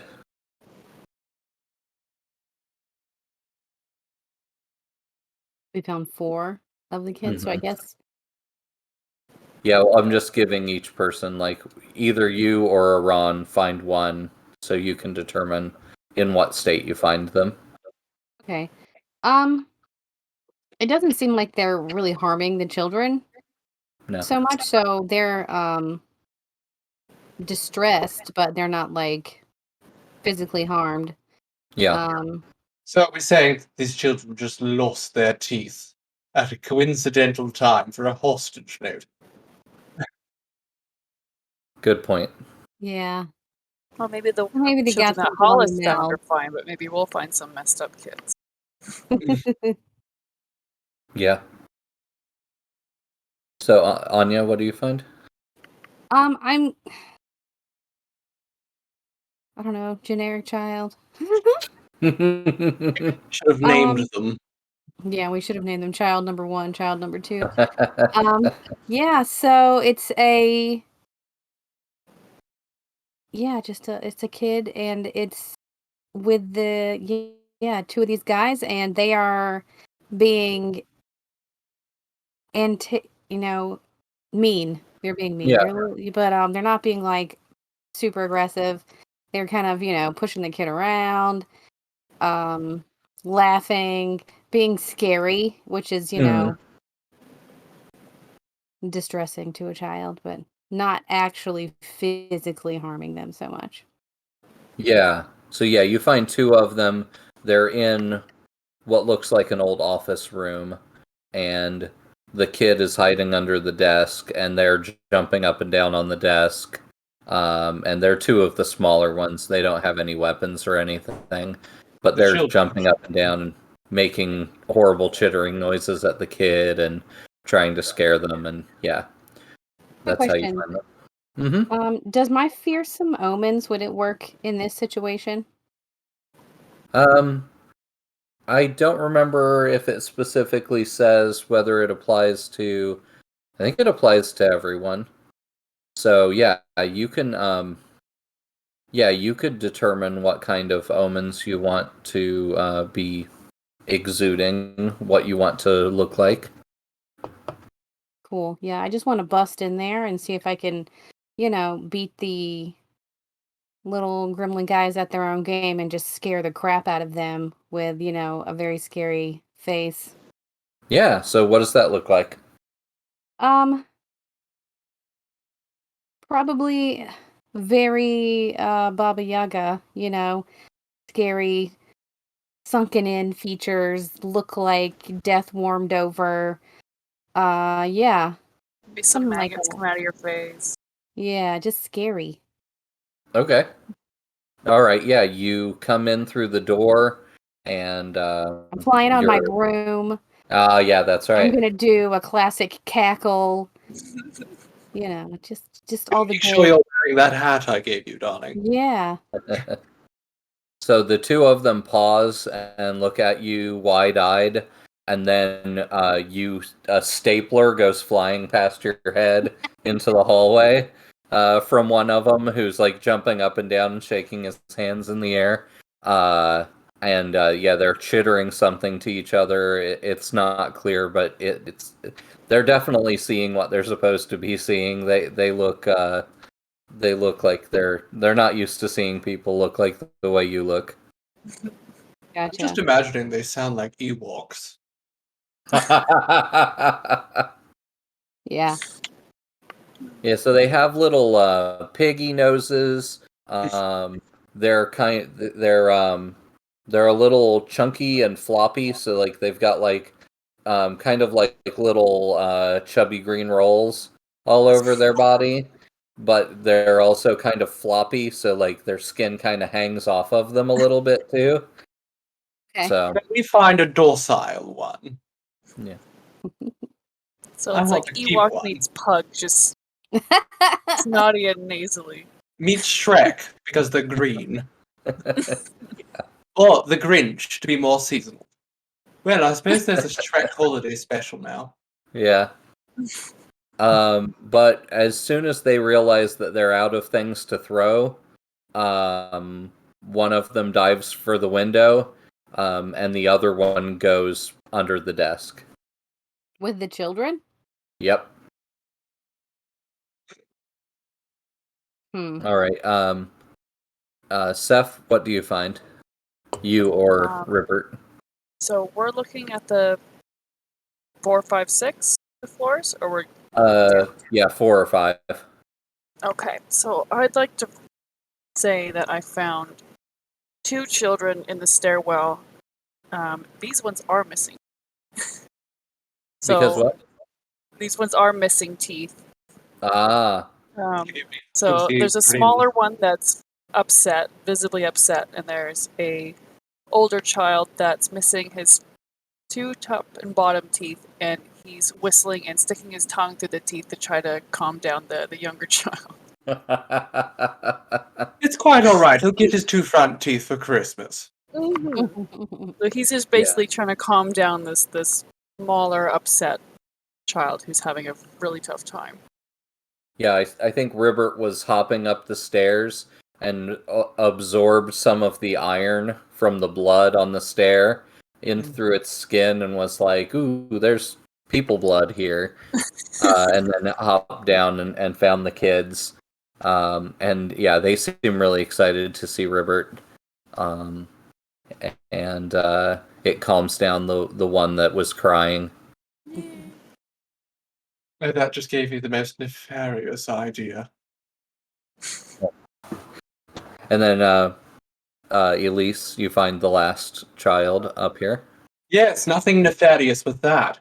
Find a child with probably a tooth or 2 missing, as I assume there were more than 2 in that package.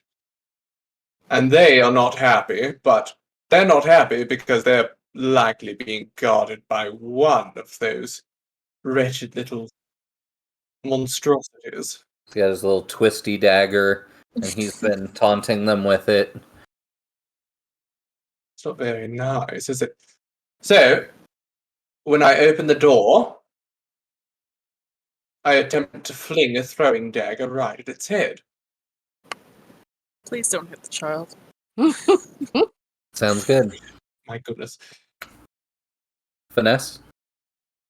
Yes, I would think so. Let's Honestly, go, throwing a dagger takes so much of that. let's go risky. Standard effect. So if it does miss, it will hit the child. But it doesn't miss, it hits the weird little monstrosity perfectly. A 6? A 6, yes. Okay, great. Finally, I'm off the ones. All right. Was this a kill shot? Yes. God All knows we right. don't have any of these little things. Right between the eyes.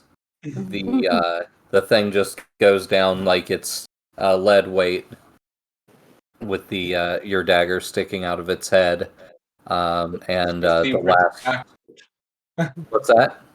Which I swiftly rip back out of its skull. Yeah, you step down on the creature for leverage, and then pull the dagger out of its head. With my bare feet and everything. Oh. Oh, that's yeah. really cute. And I look to the kid and say, "You're running a footbath this evening." Are you sure? Or is Seth gonna have to like nibble at the toes again?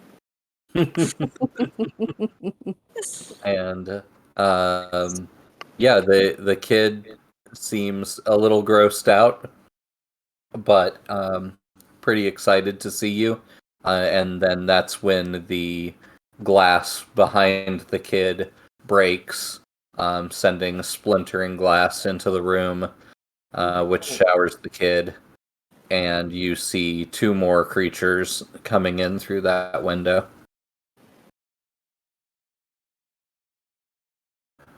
And the rest of you hear the glass breaking, and you're close enough by that you can react as well.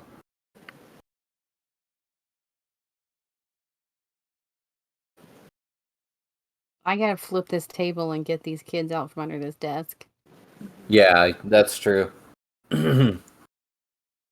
How do you want to do that? Brute force? Yeah, I guess that's what I'll have to do.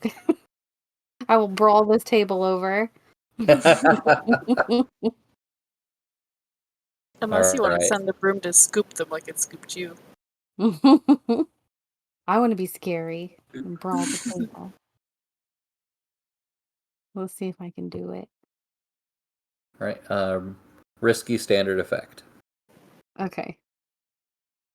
Okay.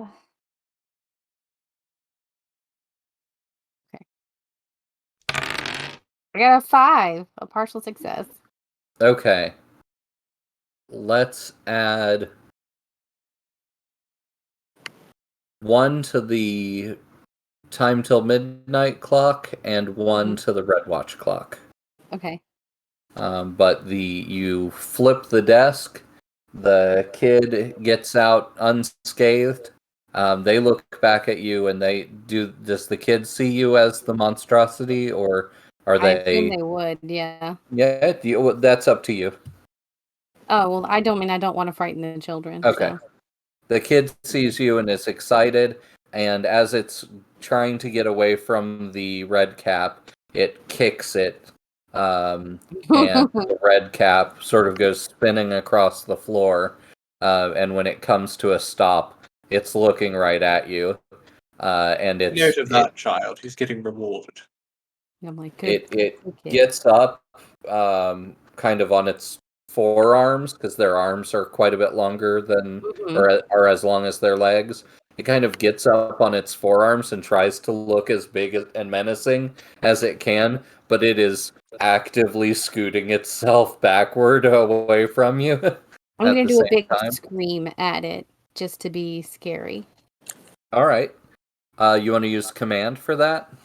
See if you can get it to run away? Sure. I'll give you +1 die for Beautifully. the effect you have on right now. Partial success. Okay. I think it grabs a stone on the way out, and it looks like it's going to hurl it at you, and it sidearms it and throws it at the kid instead, and then jumps out the window. Coward. For getting kicked, and it beans the kid right in the forehead with it. Aww. The kid falls over and starts crying and bleeding, but the gremlin goes out the window, and you catch the extreme shock on its face as it realizes that it is on the 5th story rather than the 3rd story, where they were mostly surviving the falls. And you watch this one go out the window and think, I've got this made, and then he kind of looks down cartoonishly and just falls and splatters. Nice. That is why you don't trust Acme products.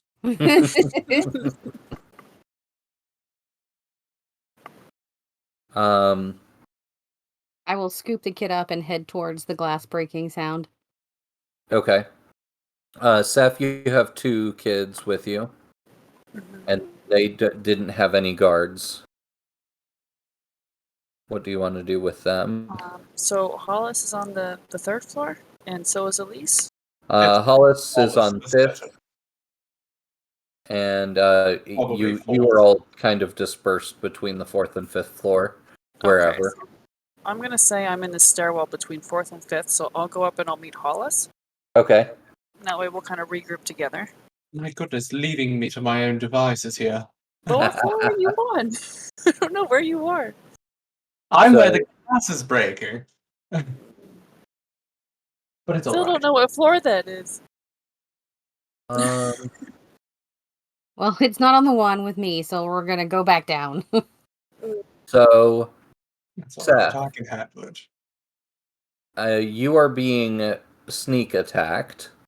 Okay. You can resist that with an insight roll if you'd like. Okay.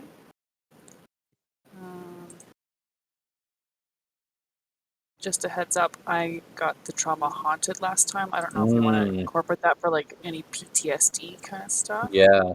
Let's see how you roll. So, sorry, what did you say? I need to roll for insight, you said? An insight resist. You can choose not to and just take the sneak attack. It just means that your character didn't know it was coming. Maybe you were distracted by your hauntedness.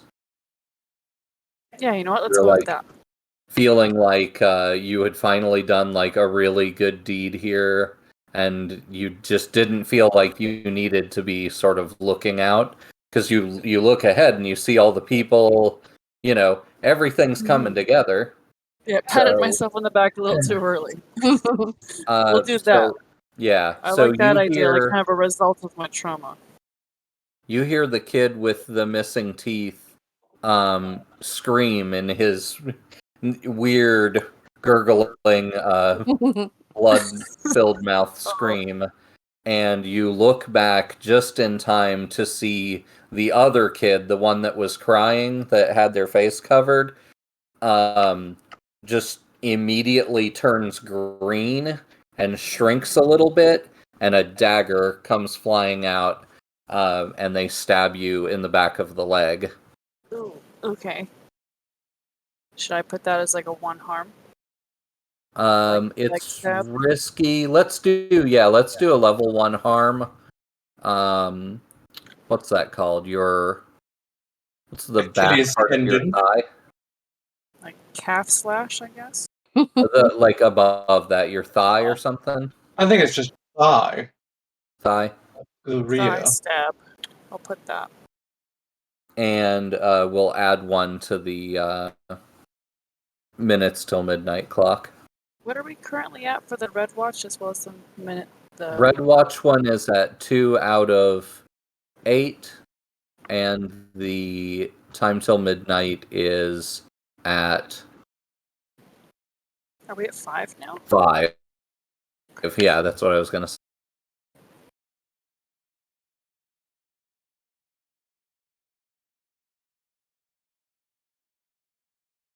And that's out of... Is the midnight one out of 5? Out of 12. 8 or out of 10? 12. 12. Okay. Just Got a writing it down good for bit of time myself. on that.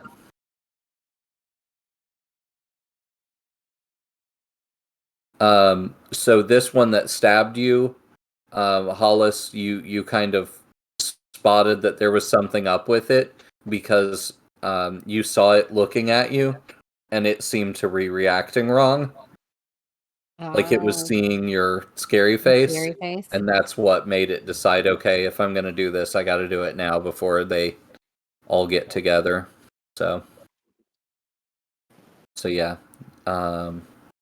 It's yipping and chittering and, you know, poking its dagger upward into the air, and grabs the kid by the hand and starts backing back down the stairs.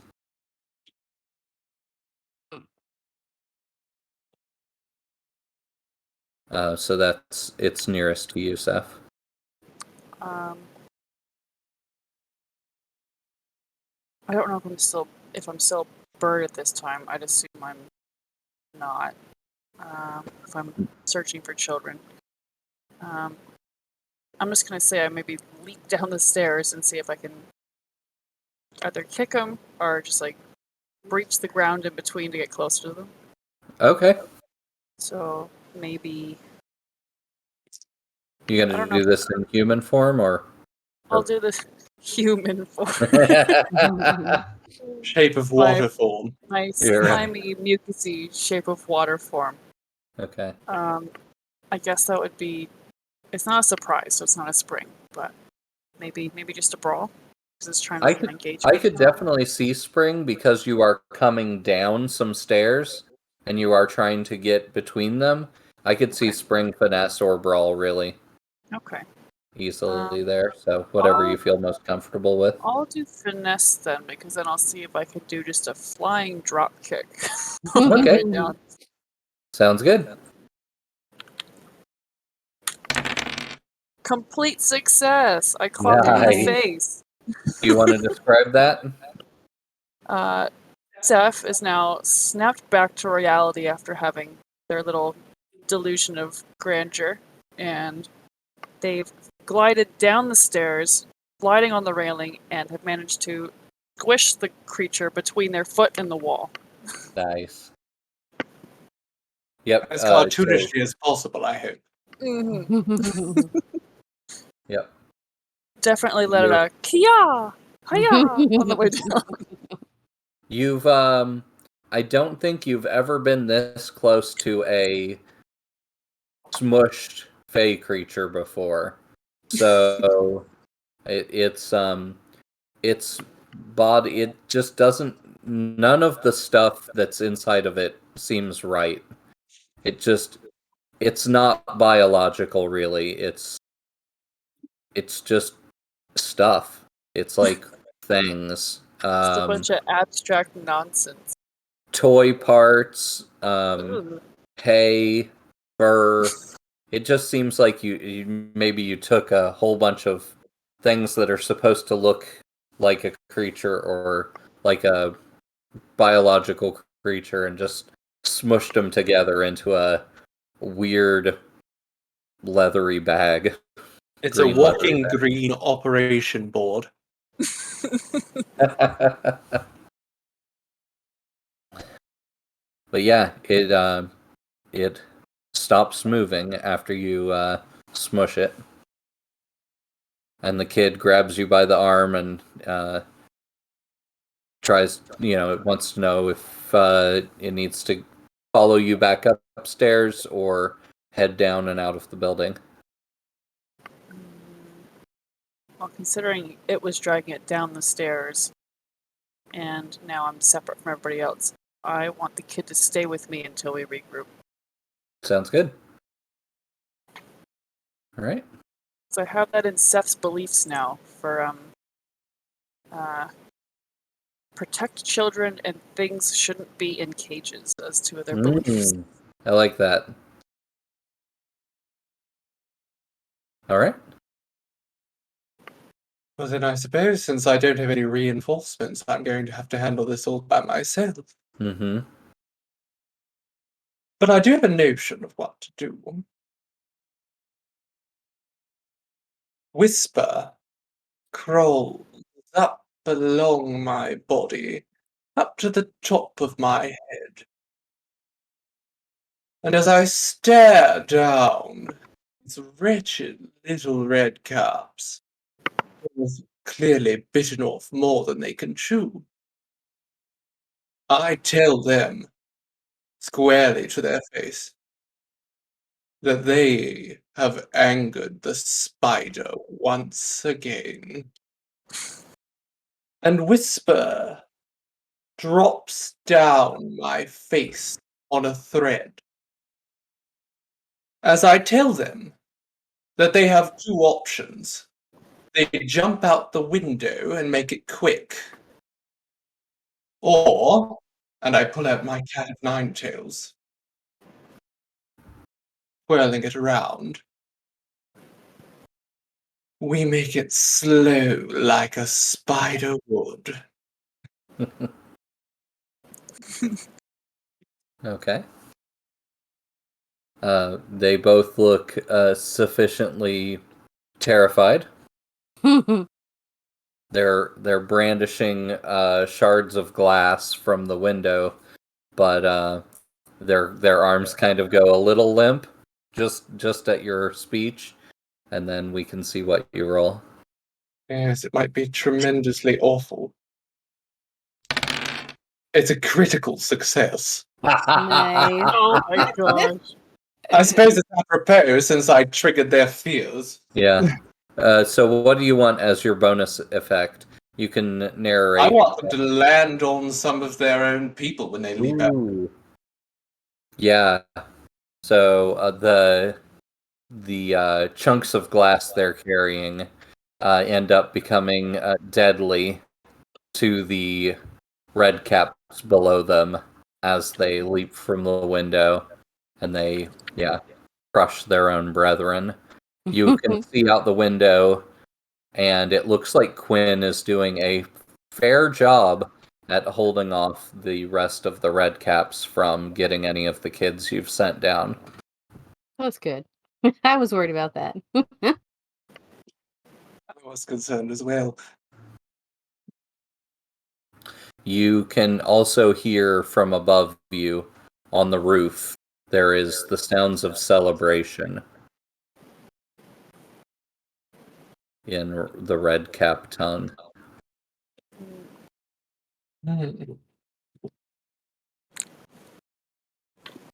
But I'm going to grab the little child by the wrist and drag them out of the room in a very motherly way as we reconvene. Okay. I'm gonna send Iran out of the building and up to the roof to see what these guys are celebrating. There are enough broken windows. Mm-hmm. Okay. What would you like to use for that? I'm gonna go with a survey this time. 'Cause Okay. I'm looking for more general information. So straight out the window and then up to kind Yeah. of get an idea? Okay. Mhm. And I failed. With a 2. Okay. Around So the window, a closed window. He is a very bad owl today. He is not owling very well. okay. This is supposed to be his whole thing. Yeah. So okay. I think there is so much smoke up here from that ritual smoke that had floated up. It's kind of, the wind has kind of pulled it in, and it's covering up a lot of what's up there. So Okay. it takes a really long time before it clears, and Iran is like circling and waiting and trying to get a good view, and so that just takes a while. So we're gonna fill in 3 ticks on the. Well, we're gonna do 2 ticks on the midnight clock, so that brings that up to 7, and Okay. 1 tick on the red watch clock because it just takes a while. But you do get a little bit of information. Okay. You, the smoke never completely clears, but it does clear enough that you can see 3 or 4 red caps up there, and they are all carrying these tiny brooms that are made of twigs. Oh my goodness, they're copying you, darling. Isn't that flattering? Aw. That's precious. Like she's green just like us. They're only made from a few strands of wood, but they look like maybe 2.5 foot long brooms. They're lashed together, and they're out there on the roof, and they're kind of dancing around and dancing with the brooms in their hands. Okay. It's pretty Okay. cute. If they weren't so evil. And none of the ones you see have any other like weapons or anything. Okay. All right. So yeah, other than that, the 3 upper levels seem to be, well, actually, everything above the first level you haven't checked out very well, but everything above the first level you're pretty sure you've got Okay. cleared out. So maybe we go drop these kids off with Quinn and we check out the bottom part of the building. I could probably investigate the basement myself. So how many kids are we Or- looking for? We've gotten 7 at this, I think. 12 in total. 12 in total. Okay. There were 13. One has gone back to the House of the Ram.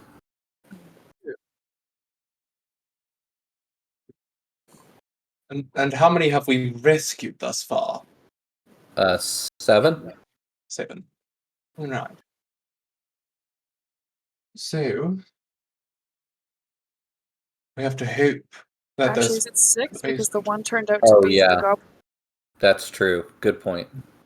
So you're halfway done. Okay, so there's a whole 6 other kids on the bottom and basement. Or on the roof. Or on the roof. Shall we split up? We have some semblance of knowledge of what the roof holds. So one of us could potentially manage that. If there's truly only 3 of them up there with twig brooms. But we have no clue about what may lie in the basement, and we do know there are children there.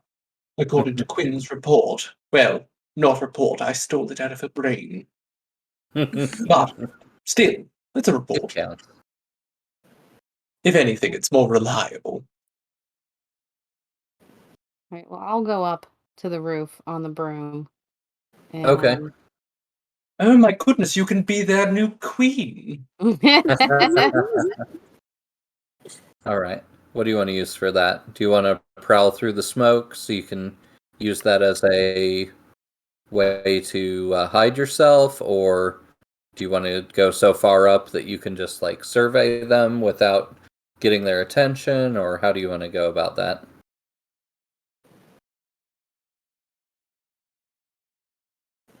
I think I will do a prowl to start out with. And just Okay. kind of around the edge of the building, just kind of just barely peeking over, trying to use the smoke to keep myself hidden. Yeah. And yeah, I think that's the way I'll go about it. Okay. All right. I think because you have that magical item backing you up, we'll go desperate standard effect. Okay. I think I want to take a Fey bargain to get an extra die. Okay. Because I'm getting... I only have 1 die for that. Yeah. Let me put the Fey Bargains in our stream chat.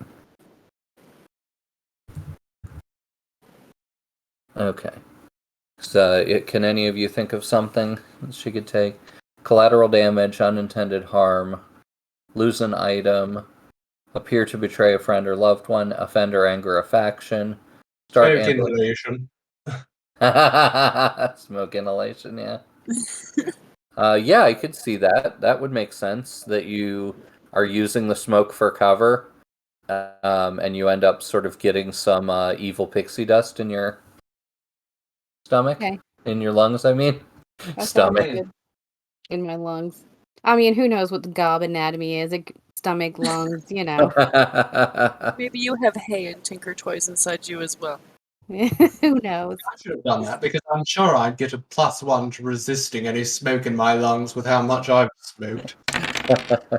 I got a 5, partial success. Okay. Yeah, I think you spend a lot of time in there. Yeah.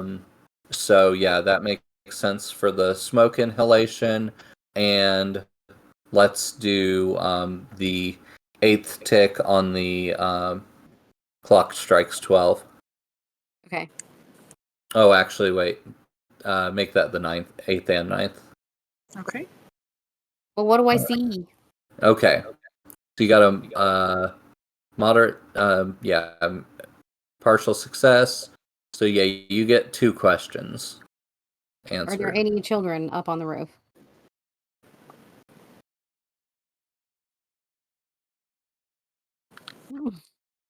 There is a roof room that you can see, but you can't see into, that if there are children, they might be in there. It looks like it's a roost. So like a place to keep maybe chickens or maybe some kind of city birds. Pigeons! City Pigeons. chickens. City chickens. There she goes. Aww. Yeah, so it looks like a roost, and but other than the roost, no, you don't see any other children. And I can't see into the roost?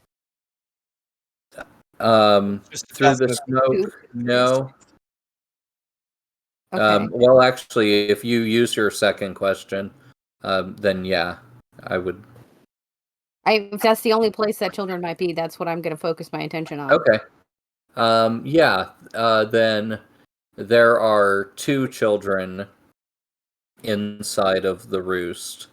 Yep. Okay.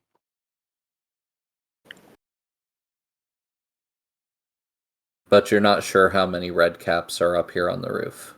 You know of at least 3 that you saw earlier through Aron's eyes.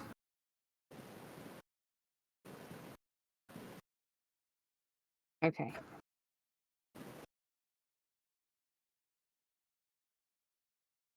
Well, I gotta open the chicken coop. The city chicken coop. City chickens. There's just a guy in there. Oh, hi, Mark.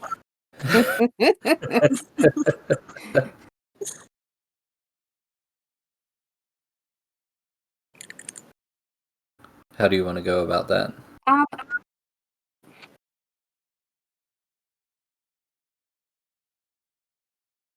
Is Hollis going to do a teeny tiny drop kick on the door? I was thinking about like battering ram with the end of the broom. Oh, that's good too. Just fly into it. Feet and end of the broom first. And see if I can just smash it open. Okay. And yeah, I think that would probably be a brawl. That seems very brawly. Normally, I would say for your size and everything, that would probably be reduced effect. But it's a very weather-battered door and building from being up here on the roof in the elements. It's just not properly reinforced. It just hasn't been well maintained or anything, so I think it's going to be desperate but standard effect. Okay.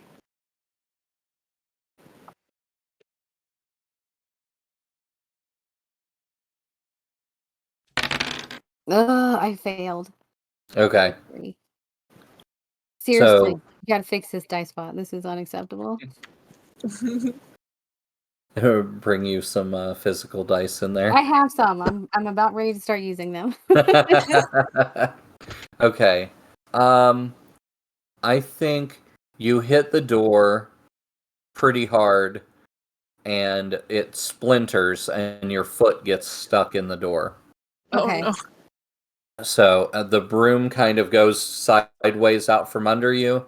Okay. Your foot gets stuck in the door and you're now laying sort of on your back on the ground and Okay. looking back, and you can see all of these red caps come running out of the smoke toward you. Uh-oh. Okay. So, you knew there were 3 at least. Now there are at least double that. And, Okay. I'm gonna invoke a big Tartarus. And we're also going to increase the minutes till midnight by 1. Okay. All right. Goodness. Invoke I'm just Tartarus. imagining Paulus like with their foot stuck in the door, essentially doing like the yoga bridge pose to like reach the ground. All right. Yeah. How much do you want to use on that? I pretty much have all of my essence, and since I am on the roof, I'm gonna do it up. Okay. Let's do Turn this 3. building into a lighthouse. Yeah. I'm gonna do 3. And what element do you want to use? Fire. Oh, okay. I thought maybe wind to get the stuff off the building and disperse some of the smoke. No, I want to burn these guys. All right. We haven't done an arson in like 2 undertakings. True. It's time It's, to burn something. It's time to earn that last Coven XP. Fire is necessary. All right, burn the bastards. All right, so I need All to right, do a focus roll. You said 3 essence? 3 essence, and Okay. I guess a focus roll. Now I'm terrified because I have rolled shit all night. That it means you'll do for a success. You are due for it. You want to take a... you want to spend some willpower to get a... I only have 3 willpower left, so I'm going to kind of hold on to it. Okay. You want to do a Fey Bargain? If I do a Fey Bargain, I've got 2 Fey Contract. That's okay.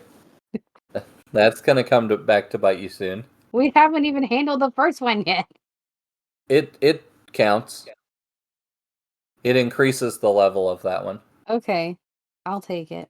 I'll do a Fey Bargain. Okay. I think the broom is also stuck in the door. Okay. So it's going to take a separate action to unlatch the broom from the door to be able to use it again. And that gives me an extra die. Yeah. If I Chad's fail very this happy, roll, by it the would way, be about amazing. Say it again. Chad is very happy, by the way, about arson. Nice. I got a complete success. All right. Yay! Ed, darling, wanna- you would do for it. You want I to describe what that looks like? That was 3 essence, so I would say that's enough to scorch that entire side of the roof that they're on. Yeah. Okay. And they're small, so... She's gonna kind of twist and contort herself around so she can get her hands onto the, flat onto the roof. She's gonna start chanting in her gob language, and sparks are gonna come out from between her fingers, and then they just ignite the whole roof of the building, setting all of these little goblin guys on fire. And they, it doesn't look much different from their dancing. They're screaming and running around. So, maybe they like it. Yeah. All right. Yeah. It burns them. They try to they light their little brooms on fire. And they're running around with them, and trying to put themselves out, hitting each other with their brooms to try to put each other out. As the flames, these things take our children. as the flames consume them and add another color of smoke to the already swirling smoke from their ritual. It's all green. Are there children in this coop? Yeah, there are 2 children, and Okay. they're cheering you on while you're casting your spell. Okay, cool. Go, Tiny Mom! They help from the inside. They help you get your foot free, and they help you get the broom free. Sweet. Aww. They're good kids. But yeah, they're both missing teeth, and one of them, you see him trying to help get your broom dislodged, and you notice that he's missing most of the fingernails on one of his hands. God, Poor kid. that's horrific. I mean, a child loses their teeth. I mean, goodness knows they go through all kinds of torturous things to rip it out of their own faces, but fingernails is an entirely different matter. That's painful. Well, it's supreme torture, really. The nail beds are so delightfully sensitive. Perfect for inflicting pain.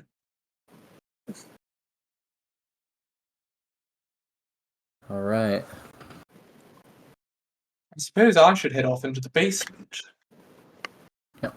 With Seth, potentially. I don't know if they're following me or not. Well, we were at the same level, so it makes sense we go down together and at least get the kids outside. All right. I'm gonna do a fortune roll. See how many are still alive. Just see what it sort of looks like down there. All right. Okay. So when you get down to the basement door, it appears to be locked. Oh dear. Our coven has lockpicks. Mm-hmm. Lockpicking sets. It does indeed. I think ours are just basic, though. Lock special in any particular way. Yeah, no.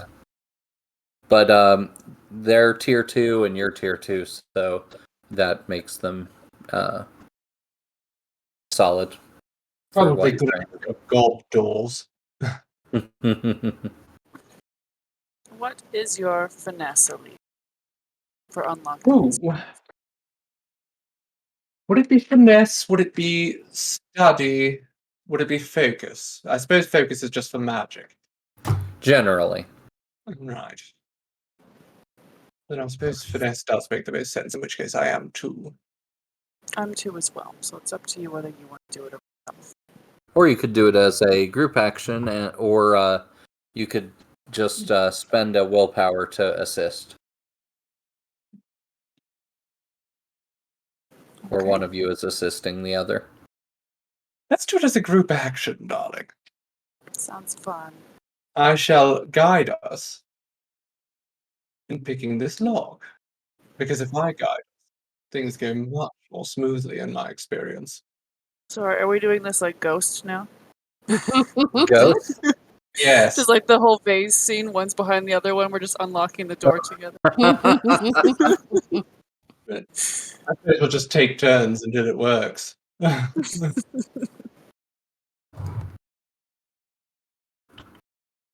Okay.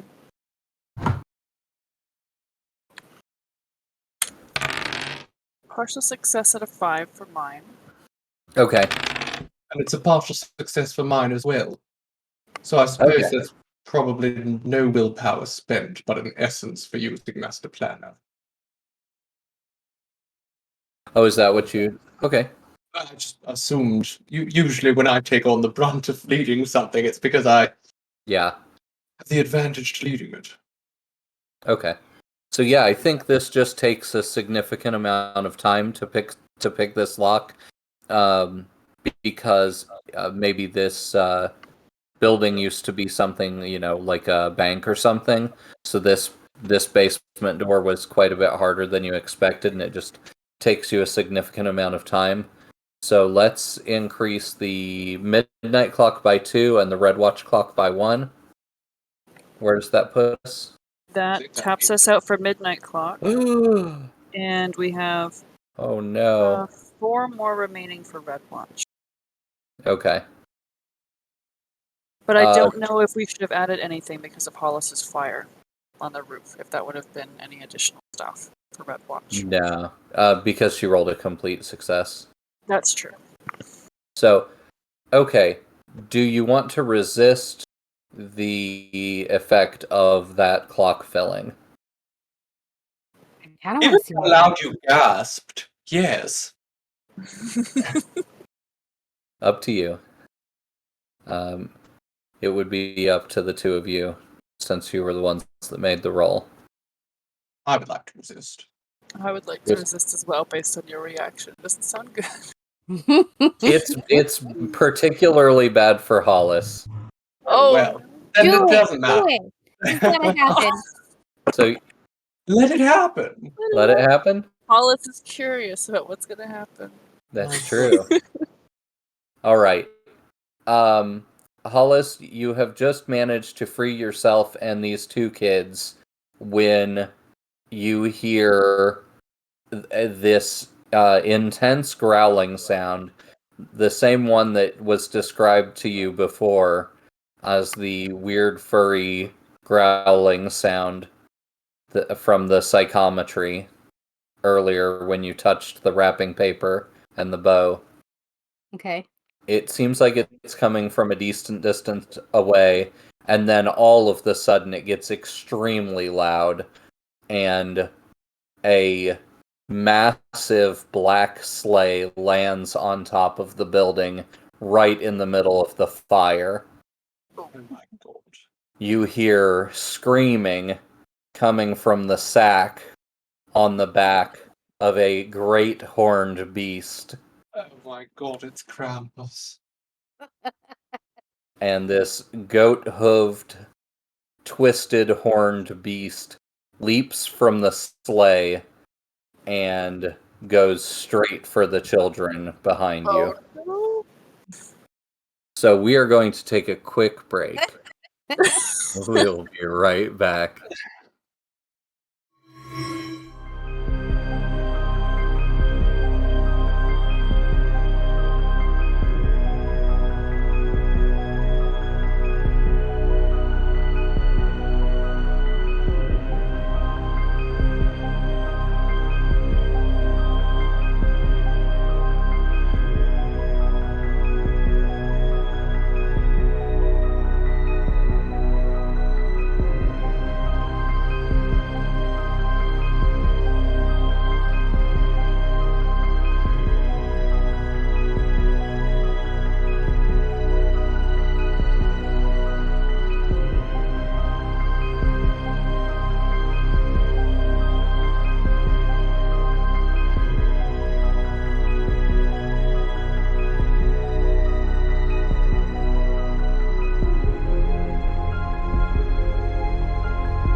Welcome back, everyone, to Nightsky Sanctum.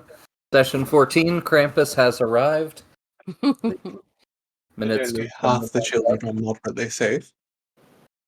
is full, and Hollis is on top of the roof of this abandoned building, protecting 2 children from Krampus, and while Elise and Seth are picking a lock, or have just successfully picked a lock, leading into the basement where they expect to find the final 4 children who are being held captive. All right. Hopefully. We'll probably need to start with Anya. The first thing is Krampus is effectively taking an action here. So if you would like to resist the effect of him snatching one of the children, you'll need to make a resistance roll. Probably prowess, but I'll kind of let you decide how you would go about that, and we can figure out what that would be. Yeah, I think prowess is probably the best way to go about that. Putting yourself between them and... Yeah. Okay. I mean, I'm child size Again, too, just- so he might just be confused. It's just the exact thing that Seth drew. You holding the broom out like a staff, shouting, "You shall not pass" at Krampus. I need to Nice. whittle the end of that broom into a point so I can stab people with it. Oh my god, it's a That's a smart mode idea. of transportation and a shiv. You'd have to get Astrid's permission for sure, but... I can talk to her, it's fine. Attach a bayonet to it. Oh yeah, I can just add to it. Oh man, that actually sounds really cool. Duct tape a Which is- dagger. Which is brooms with bayonets on them. Let's turn this room into like a Interesting. Swiss Army knife. There's gonna be a bunch of things to just flip it. It's the magical version of a weaponized Roomba. All right, so prowess roll. Browse roll.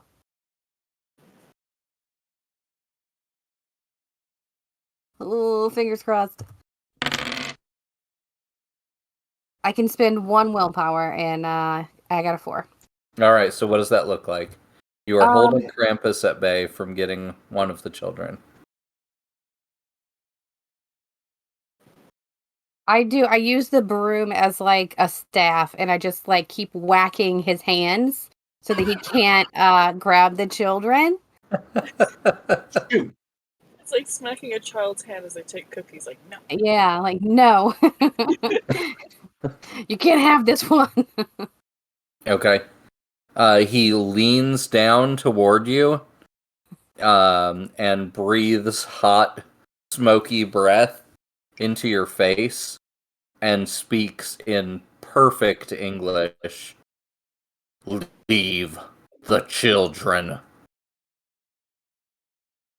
And you can see, he can see like death and tentacles and stuff and maggots coming out of your face, and he seems completely unimpressed.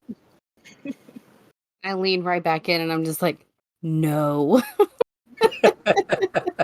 The naughty children in New York he could be focusing on.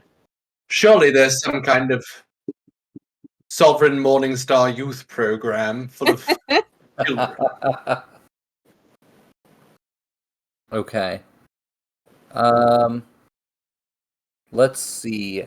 How long do you two face off with each other, trying to intimidate one another, before somebody Leaving. before somebody takes action? Are you willing to do this for like as long as he'll face off with you? Yeah. Okay. What do you No, want it's to 2 children. No, you. No, you. roll for that? What do you want me to roll? It's up to you. I think command makes sense. Okay. I'd give you +1 die. Okay. I'll take it. The ultimate man. distraction. And the intent here would be to just keep him at bay, Yeah. buy you some time. Yeah, Yeah. that'd be standard effect. I got a 4. Partial success. Okay. So what we're going to do is we're going to tick up that red watch clock. Okay, good. They can come take Krampus away. By 2. By 2, okay. Yep. That means you still got 2 left. And Krampus begins sharpening his claws on the ceiling or on the roof, the concrete roof, just sharpening them in front of you, and he's leaving these, long indentions in the concrete as he's doing it, and he's snarling at the children and eyeballing you, but he doesn't make a move. That's good. Well, I'm going to tell him that these are good, obedient children, and he doesn't want them. They are very obedient children, actually. I mean, just look at him tap dance. Yes,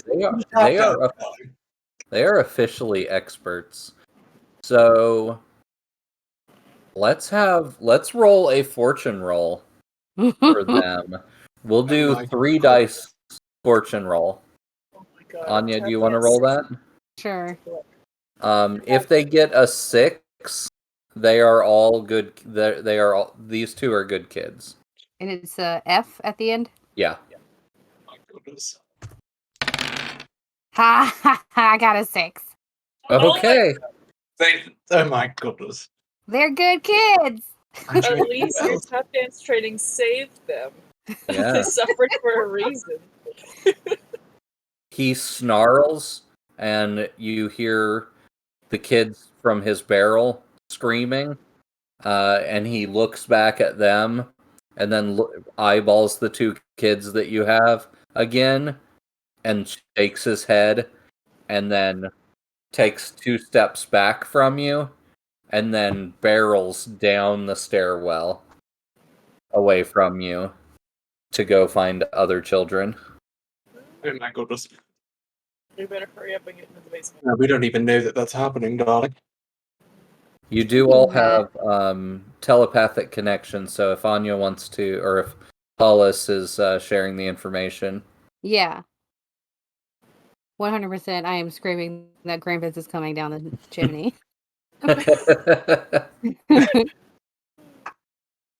How many ticks left are we on the Red Watch clock? We have 2 left. 2 left, okay. Oh, dang. Right. Well, Maybe Hold a it, bunch darling. of take away for you us. need to get those children to the others and get the entire group away from here. And Quinn, too, I suppose. Quinn's already outside. She's not really at risk, but Yeah. Hollis, do you want to take that one on?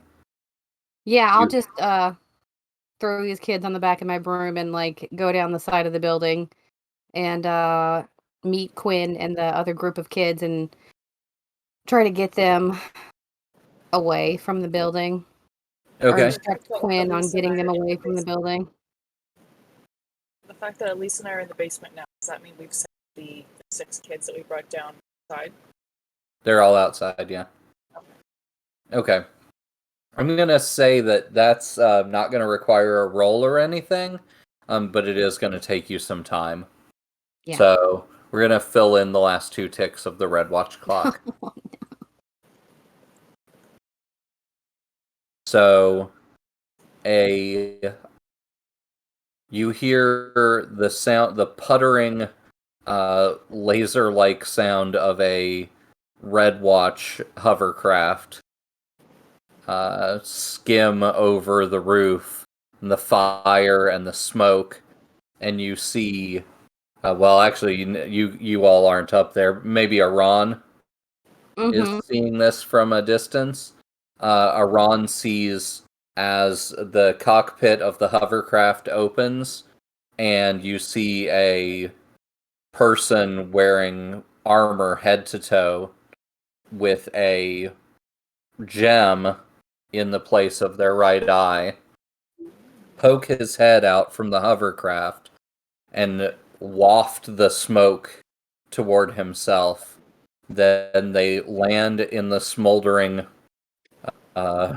wreckage of hellfire and no. crispy goblins, and he starts scanning the area for magic, and then starts heading down the stairs in the same direction that you were all in, while a second Red Watch person gets out of the other side of the hovercraft and starts assembling something. Well, I will let Elise and Seth know that the Red Watch is there and that they need to move quickly. In that case, because Krampus is coming down. We lost your audio? Okay. It's back. Sorry. Is it back now? Yeah. So Krampus as well as the Red Watch are down. Yep. Are we able to barricade one of the doors so Red Watch runs into Krampus first and delays the bolt? Yeah, what door do you want to barricade? We're The in the strong- basement, so Yeah. I guess probably like the ground floor to basement stairs would probably make sense. Because now those kids are out of the building, so I just coming after the kids that are currently. Yeah. Either that or going for the kids in the street. Well, That they're basement- outside now, but these ones have to try to find a way to escape, so that's my own. That basement door is definitely the strongest door that you've come across in this entire complex. I have an idea, darling. So we'll barricade ourselves behind it. You will disguise yourself as a mundane. As I'm going to be a child and be bait. And once the Red Watch has dealt with Krampus, or vice versa, we'll deal with whoever's left.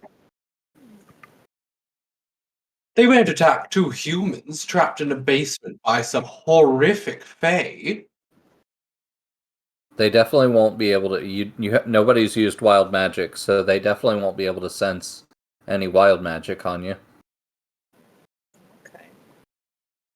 Basically, it's like the one time you don't actually have to be scared of the Red Watch. You might get put on a watch list if they see you, in the area casting spells, but they're not going to be able to really do anything about you. We haven't broken the law. For once. So you still have this closed basement door in front of you. You've successfully unlocked it, but you haven't opened it to see what's down there yet. We best do that quickly before this horrific horned monstrosity comes down the stairs.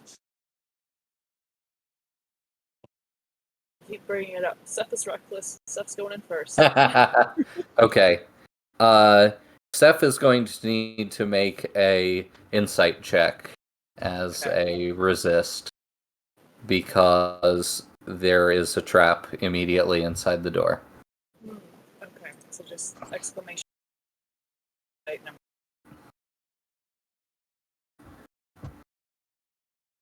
Can you bring up your audio level just a little as well? Oh, that Ah. helps. It was all the way up here. Yep, that does help.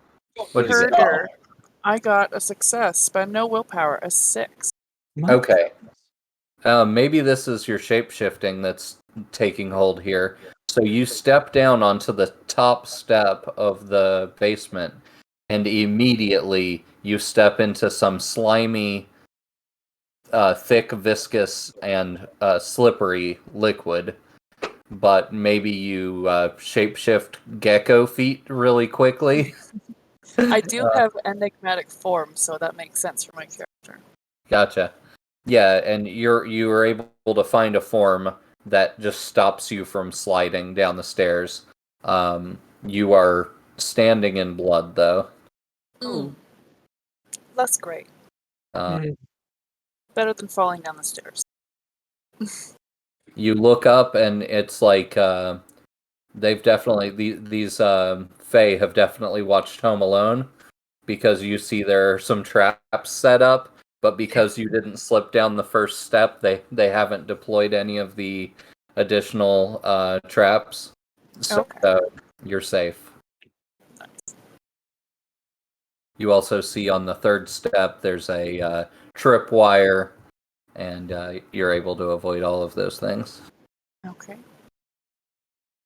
I have crafting tools. Would this be something there I'm like disassembling them as before Elise comes by, or am I just avoiding them? Your choice. It would definitely take less time. If you're trying to move quickly, then I would just telepathically let Elise know. Okay. I'll just tell Elise because I think we're planning just to duck in here quickly, lock the door, and then hide out while Krampus is trying to get. Okay. I think just basically like, watch out for the third step. Okay. It's a doozy. Now, crafting, on the other hand, I do think might be good for barricading this door from the inside. Okay. I'm going to roll for Krampus and see which way, if Krampus goes toward the children that are escaping on the bottom floor, or tries to go down into the basement. Basement it is. Okay. So, as soon as you get the door shut, let's see, you want to barricade it? Yes, I'll try barricading it. I suppose I likely have a better sense of what things one might throw against a door to keep it closed. Okay. And then I guess I can do an assist because I'm the one with crafting tools. Sounds good. So that would just be a willpower tick, or Yep. what I do? Okay. And that gives Elise +1 die. Right. Smashing. But hopefully not smashing. It's a partial success. Okay. So you hear Krampus's huge footsteps coming down the stairs, and he leans against the door, and you can hear him inhaling to smell for bad children. And apparently Only bad women here, darling. Gave me the snorts. I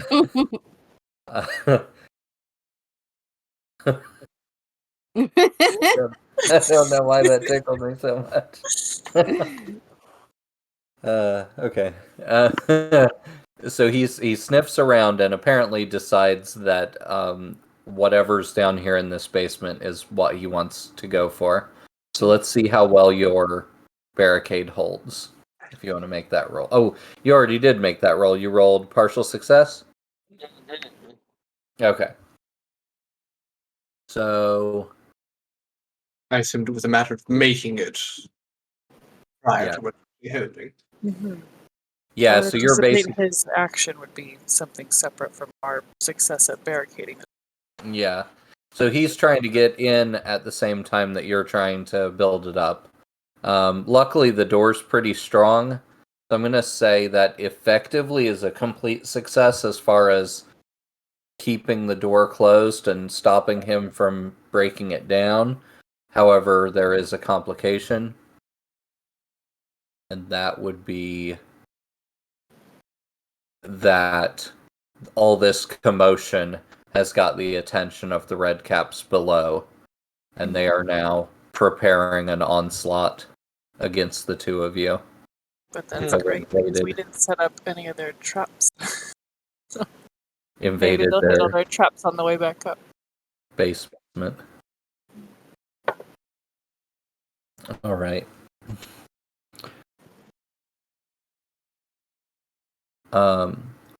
Hollis, Yeah. you're able to get down there, and do you want to do something about these other red caps? Several of them that survived the fall have dispersed. But there are a few stragglers that you might want to do something about.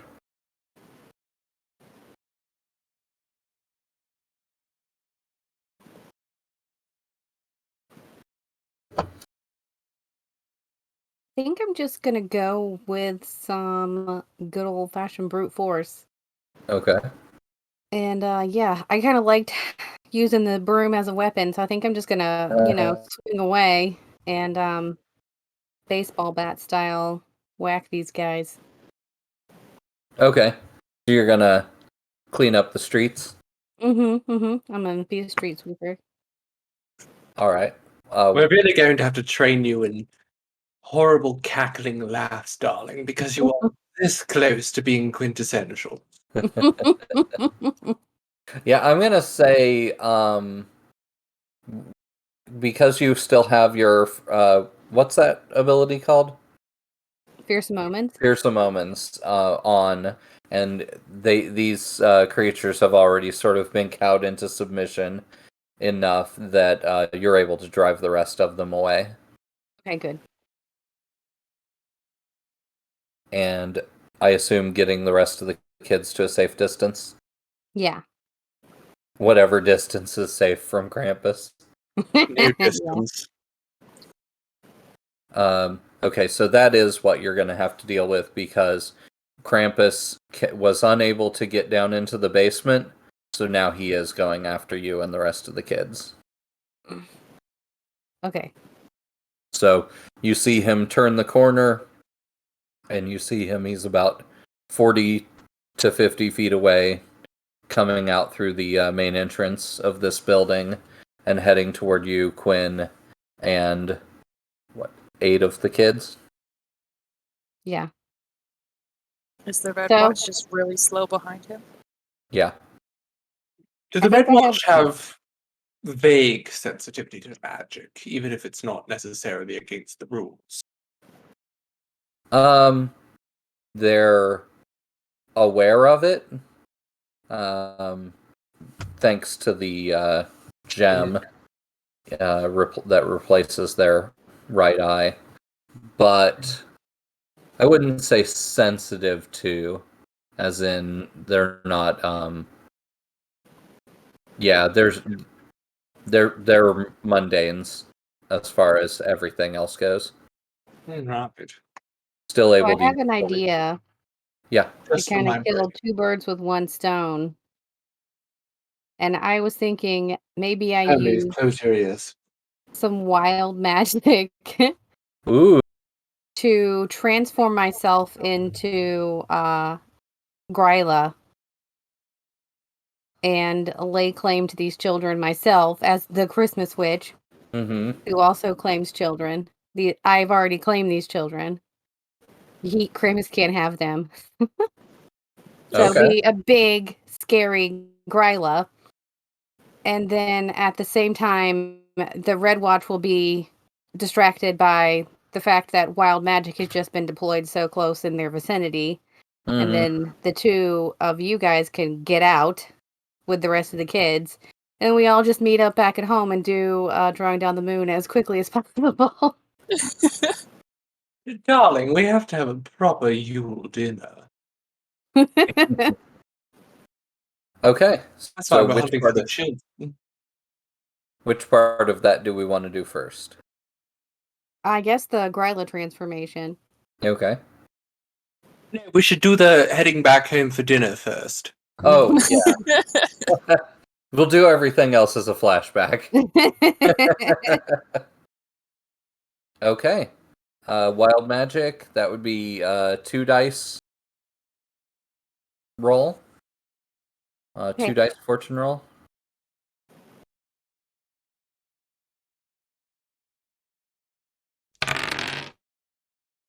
I got a 5, Okay. so I'm gonna make Ex- roll. You need exclamation point 1 wild, WYLD, to tell us what happens in addition to your effect. 3 of Wands. It doesn't tell you? Ringing in the caster's ears makes concentration impossible for the rest of the undertaking. Okay. So, like you're real gonna- life. You're gonna find it very hard to Nice. concentrate to cast spells and use abilities, but Okay. okay. Would that Um, affect our telepathy with Hall? It's just real loud now. No, it's only rolls that require concentration. Okay. Okay. So yeah, you get to describe that effect. Okay. So Grila, the Icelandic Christmas witch, who is also a children snatcher because, of course, she is. Something all too darling. Yeah, she's a very large, angry woman who, snatches kids. So let's see, she looks relatively like an old hag, classic old hag witch. I'm gonna say I'm wearing more traditional Icelandic folk garb, Okay. so that I look more convincing. And I'm gonna have the low, growly voice and tell Krampus to back off. I've already claimed these children. They're mine. Go find your own. Okay. Thank you, Awesome. A-Dog Avenger, for the raid. Yeah. Thank you so much. That's our first raid ever. You That's popped awesome. in just as Grila was about to face down Krampus for the souls of our children. Perfect timing. So I think this is still going to require a roll. You are very successfully her as far as Krampus is concerned, but I Okay. think this is going to require you to, on equal footing with the Krampus, to you can just determine what you're going to use for that. It sounds like If we're telepathically bonded, and I am the most commanding presence the world has ever seen, could I potentially coach Hollis telepathically to be more commanding? if Hollis Is this like down for the that. James Bond poker thing in the ear? Give her a few Yes, tips and please. tricks. Yeah, I would accept an assist if Hollis is down. Yes, please. So command roll Yeah. Okay. plus 1 die. Okay. Let's see. Tuesday.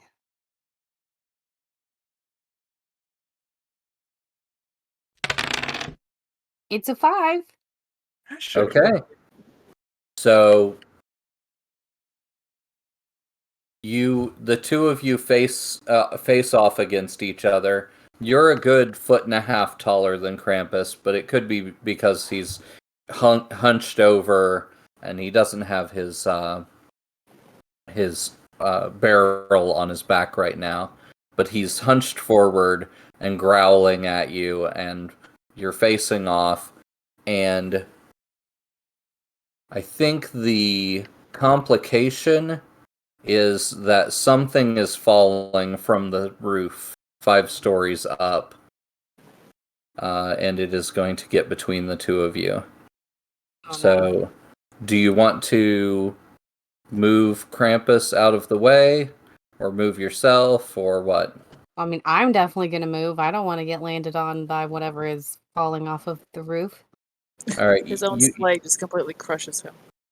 you sort of try to take a step back, and you realize that it's not coming for you at all, and you see a large iron cage has fallen off of the top of the building from the Red Watch and has now completely covered Krampus,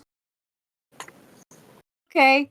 as well as sealing off the main doorway in and out of the building. Oh no, we're trapped. I mean, that's what the fire escape's for. Oh no, darling, that's what subtlety's for. The hovercraft takes off from the roof of the building and flies downward. And it looks like it's coming for you yeah. because you just used wild magic in front I of did. the Red Watch. A risky maneuver, certainly. Quite. Yeah. I'm gonna run. See if you can hop down a manhole or something. I'm Ooh, gonna I turn love back. that word. I wanna release this magic and go back to my small goblin size and take off running. Okay. What do you want to use to try to get away? It's probably going to be reduced effect because you are dealing with a very maneuverable hovercraft. Yeah. But it is airborne, darling. A little bit of lightning will bring it down quickly, I'm sure. Or maybe that's just my Pokemon training kicking in. I guess finesse to get away. Okay. To lead it down Cool. smaller and smaller alleyways. Mm-hmm. Okay. Okay, I'm gonna do a Fey bargain. Okay. To try to get away. Pull those up real quick. Collateral damage, unintended harm, lose an item, betray a friend or loved one, offend or anger a faction. How about we It could be the like betray because like Hollis is just bailing on the two of us. Yes, but neither of us know that besides the telepathic true. bond with Hollis, which would imply directly what she's doing. Yeah. That's How about anger a faction? I think this is enough to finally get the Red Watch paying attention to you all. Okay. Makes But sense. I mean, I just used wild magic literally directly in front of them. Yeah. Within their eye range. Yeah. They were Their watching you direct do eye it. It's the equivalent of like cat making eye contact with you and knocking a cup off a shelf. Right. Precisely that. Okay, let's see if I can get away then. I got a 5. Okay. And you said you were going to try to use alleyways and possibly sewers if you need to? Yeah, sewers, alleyways, open windows, whatever. Okay. Climb to the occasional food truck. Yeah. Truly Assassin's Creeding it. All right. Yeah, I think the complication here is going to be that you end up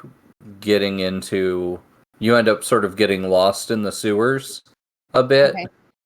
And you're going to have a hard time finding your way back to the Covenstead. Okay. You smell atrocious when we get you back. Mm-hmm. I mean, Hollis plays with dead people all the time. It's true.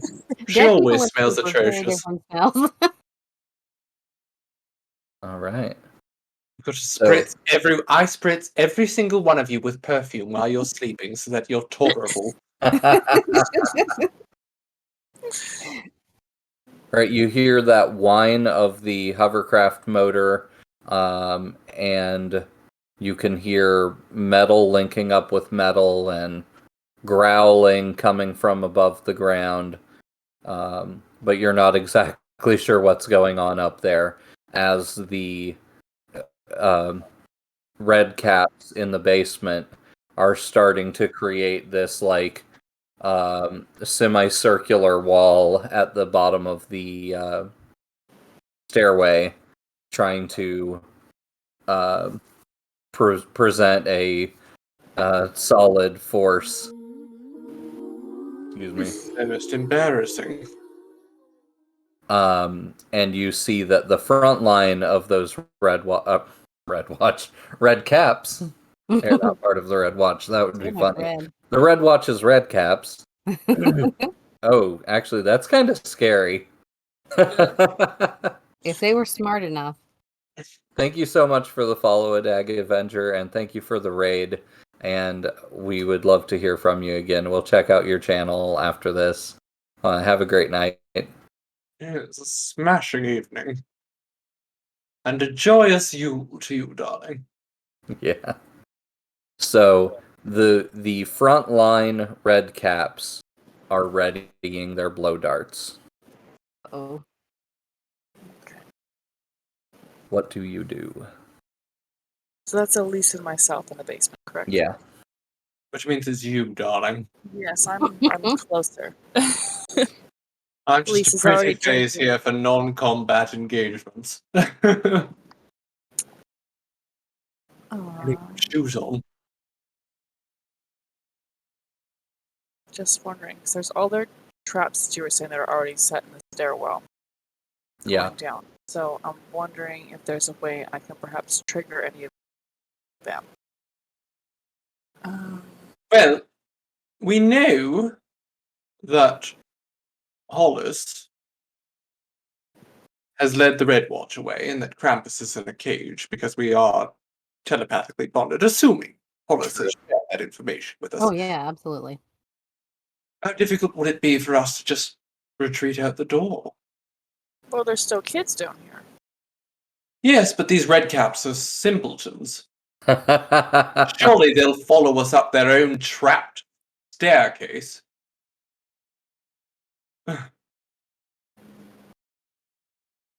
If not, You know what? you I might have a have- solution. Turn into something, kill them all. Otherwise, I'll have to shoot at them.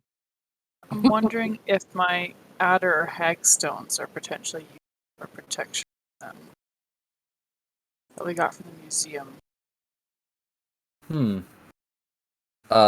It's more so, I'm looking at. I had to refresh myself of what they were. More so witchcraft and evil, but if they're just poking at us with sticks, I don't think that's applicable. Yeah.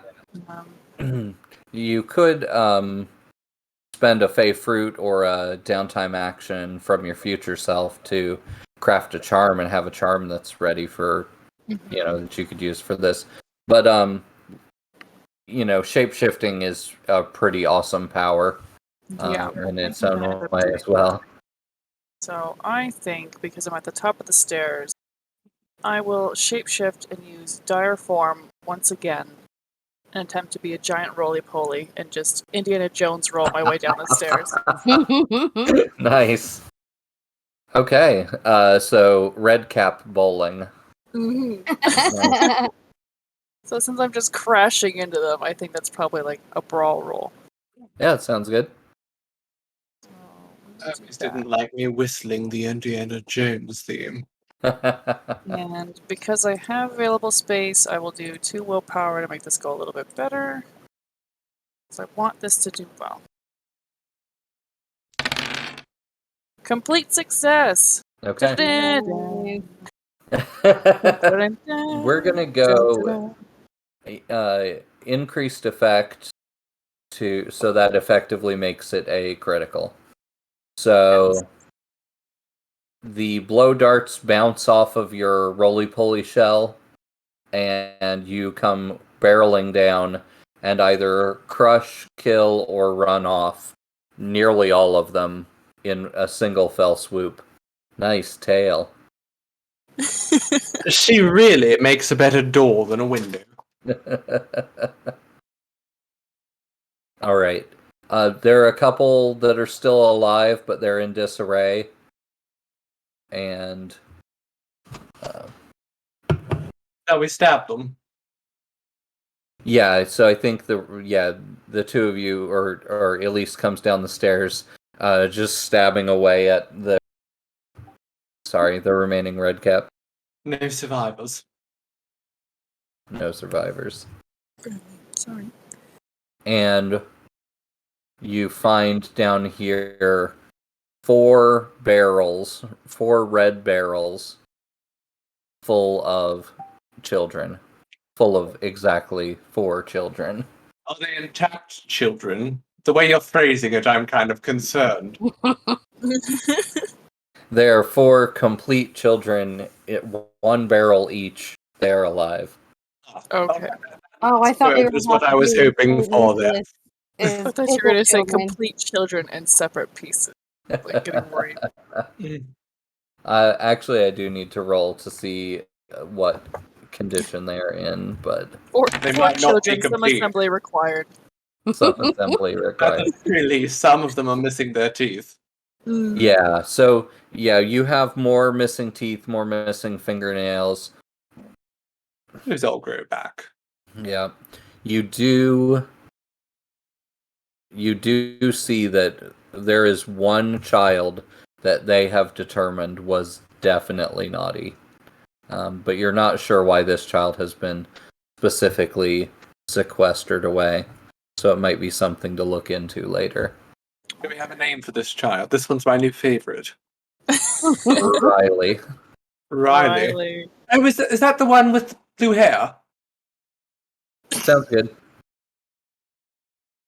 I remember we had a named one previously. Yeah, I thought it was Riley. Well, I mean, she's a 13-year-old with blue hair. yep. Sounds like a trouble child. Maybe that's a good thing. She's my favorite. Exactly. I'd have to do research. Perhaps they're magic. Who knows? Mm-hmm. They were taken from Oh a my witch. goodness. Is that what That's Grila. that's what Grila looks like? Oh my goodness, it's horrifying, but I love it. Just long mouth, it just does it for me. I love her. We actually see that in the stream. We don't have that up. We don't have chat up today. Yeah. So, all of you darlings watching at home, just imagine a hag. Quintessential hag. More wrinkles than make sense on a human face.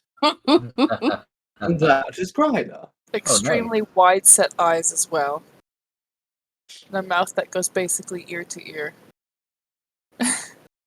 But somehow compassionate smile. Even though it's horrifying. All right. That nose as well. When you come back out of the basement, you find that the Krampus is gone. Has been picked up in its iron cage and removed from the area.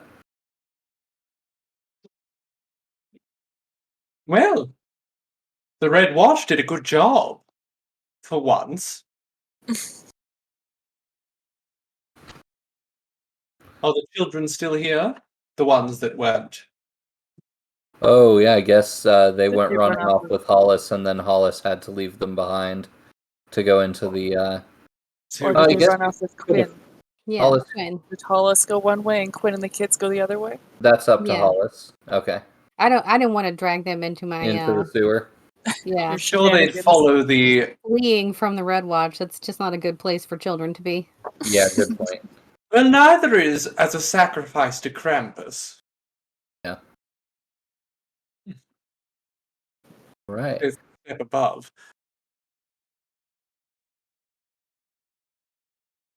Okay. So are we able to get them out of these barrels? Or Oh, yeah, yeah. They're not, like, glued in or anything. okay. Child glue.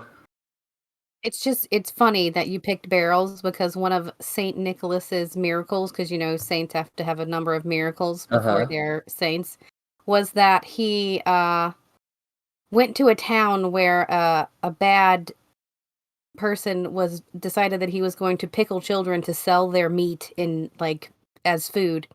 Anyway, he killed these children, put them in pickle barrels, and Saint Nicholas saw through the scheming, terrible pickle man and resurrected the children, brought them back to life after them being pickled. So Wow. he is the resurrector of pickled children. Saint Oh my Nicholas. gosh. I Santa wish I Claus. The would've more remembered you that. know. I wish I would have What I'm remembered saying that. is that we're practically saints. If I'd have remembered that story, I definitely would have pickled at least one of them. You know what, darling? There's nothing stopping those barrels from being full of brine. We didn't have a flashback. Maybe they're still alive. Maybe that's why Their Riley's skin so is covered naughty. in Yeah, wrinkles, and they smell like pickles forever. Riley's a sour girl. Love it. Absolutely love Change it. her name to Dylan. Yeah. Oh my god. Okay. Anya, you have a Fey contract out against you. So I have think, two yeah. Fey So contracts. I think That's really while, big. yeah, it turns into one even bigger one. So I think while you are wandering the sewers, you are going to be accosted for your Fey contract. So I'm Okay. trying to think of a sewer fae. An alligator. Just Wasn't an there all alligator. sorts of nonsense about an alligator in the Manhattan sewers? Yeah. Turns out it was a fail. Lol. I thought you were just saying all alligators are fae, obviously. Obviously. You know they don't eat for months, if not years at a time. Mm-hmm. They're certainly not natural.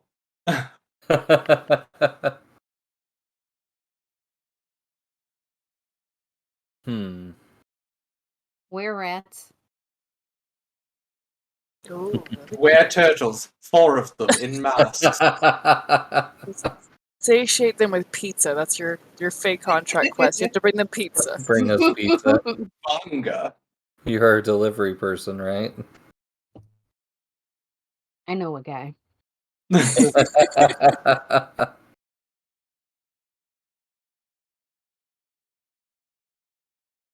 It could be a kappa. That'd be scary. Yeah. Okay, yeah, I think that There makes we go. sense.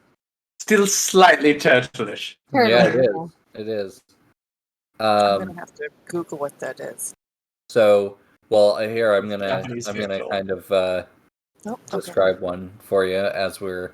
So, Hollis is trying desperately to get away from the Red Watch, delving as deeply into the sewer as is necessary to keep that wild magic away from them. But this horrible ringing in your ears is making navigation even more difficult than it would normally be. And you take one wrong step and plunge off of the edge of a culvert into much, much deeper water.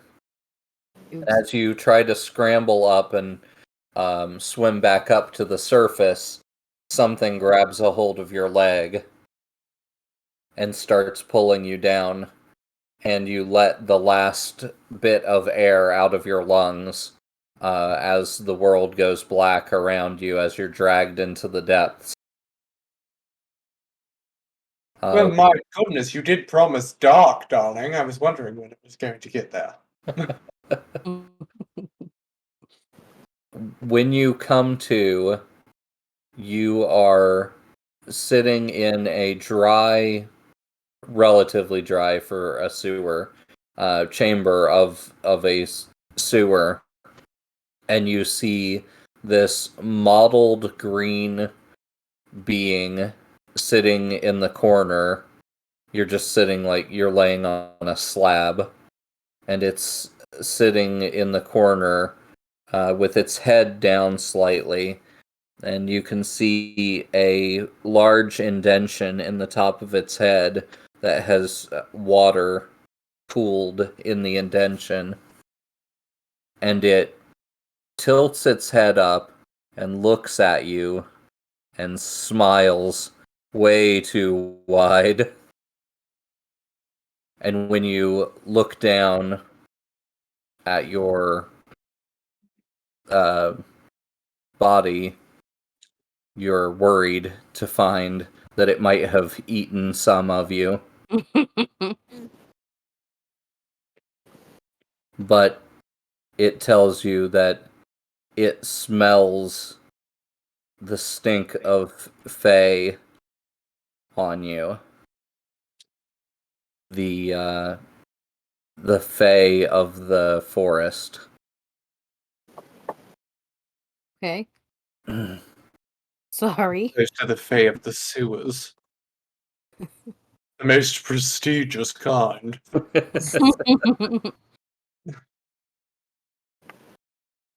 And the smell is so deep into you. Mm-hmm. That makes sense. The wild magic and the Krampus and the red cap that you've been dealing with. You've been marinated for too long. You're pickled in Fae. My goodness, and here I'm just pickled in whiskey. Vodka. Probably rum. Fine. The three of you are just making me want pickles now. I blame I you. know. Now I want to pickle back.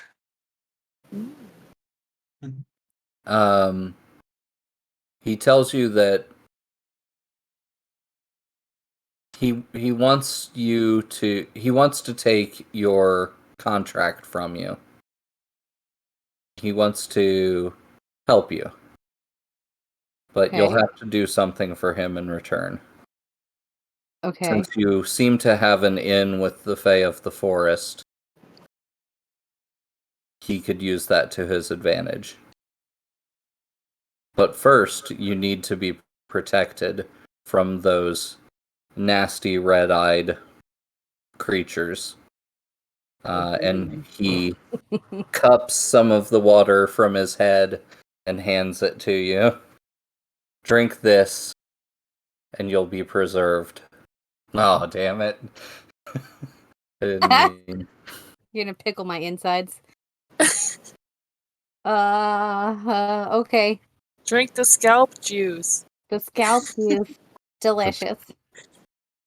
Alright. It wipes the scent of wild magic off of you. Cool. That's appreciated.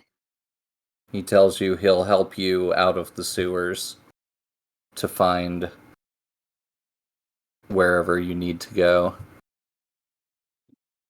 And you can mark him down as a contact, but he's just an acquaintance for now.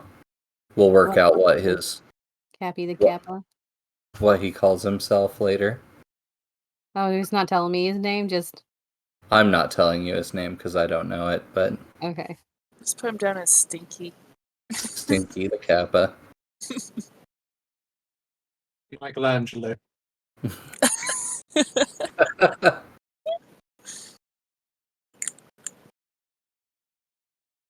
Well, you know what? Cowabunga the Kappa does sound quite adorable. Oh, that sounds pretty cute. You know, darling, this is the perfect candidate for your sumo wrestling skills. Yeah. Hollis is scrappy. Yep, I mean, they've got like a troll already, and like all these other, like the two-bodied guy, like the Fae market, like Hollis like kicks butt. All right, so we'll figure out who he gives you the undertaking against later. That could be dangerous. Yep. But darling, danger is what makes everything entertaining. We're going to have your characters all do a full heal between these downtimes, and we'll take on a big undertaking next time. Yeah. I tried as hard as I can to put myself in danger, end up maimed, and somehow I didn't take a single drop of damage. Not a scratch. Damn.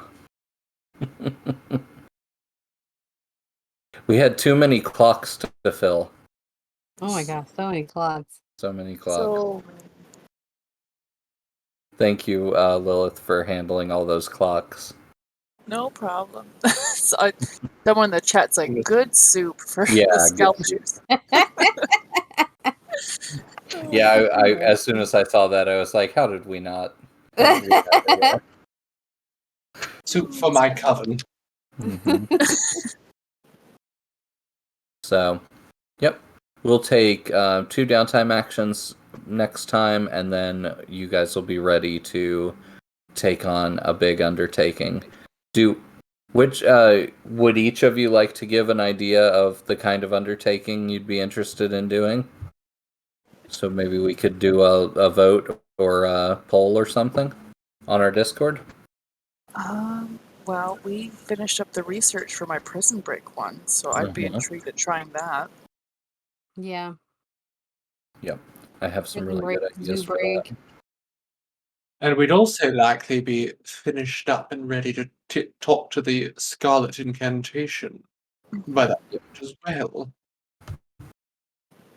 Yep, we could definitely do that next time. And anything, Anya? of course, you have this Kappa's quest that we'll have to figure out. Yeah. You're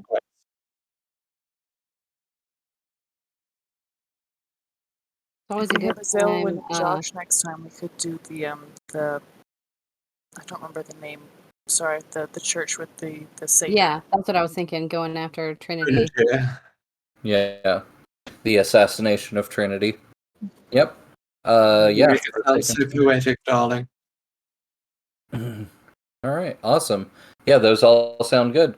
I'll put those out there with a little bit of extra information so people can get sort of an inside view of what might go on there, maybe what the potential payouts might be, so we can use that as like a little bit of a sort of training guide, so people can know what goes into coming up with an undertaking. It's surprisingly easy to come up with undertaking ideas. Especially when you've got ambitious party members like ourselves. Mm-hmm. Mhm. Yeah. But you And do a have such a fantastic wonderful GM, of system course. established for that. Thank you. All right. Well, let's go back around the room and let everybody know where they can find us, and if there are any current projects we're working on that we want to lead anyone toward. And start with Lilith. I'm quick and easy. All my stuff you can find. It's I'm the editor and photographer for all the Morningstar content. So if you want to find any of my stuff, just listen to the links following. Morningstar. They are quick and easy. But we I'm have the Waggles. we have a wonderful seasonal shoot coming up that we've been working very hard on, and I highly recommend everyone follow the Cytherian with an underscore between the and Cytherian on Instagram and Twitter, and without one on Facebook, so that you can witness the magnificence that is to come on Friday. Awesome. Looking forward to it. Anya? I don't really have anything that I'm working on personally outside of Children of Midnight right now. So, yeah, find our Patreon, find our merch shop. Yeah, just check us out. Yeah. We put a couple of new t-shirt designs that I'm really excited about. We have a Baba Yaga design that I did that I am super in love with. So, yeah, go get a Baba Yaga shirt. Nice. Yeah, they're gorgeous. We'll have one in person next week to show off.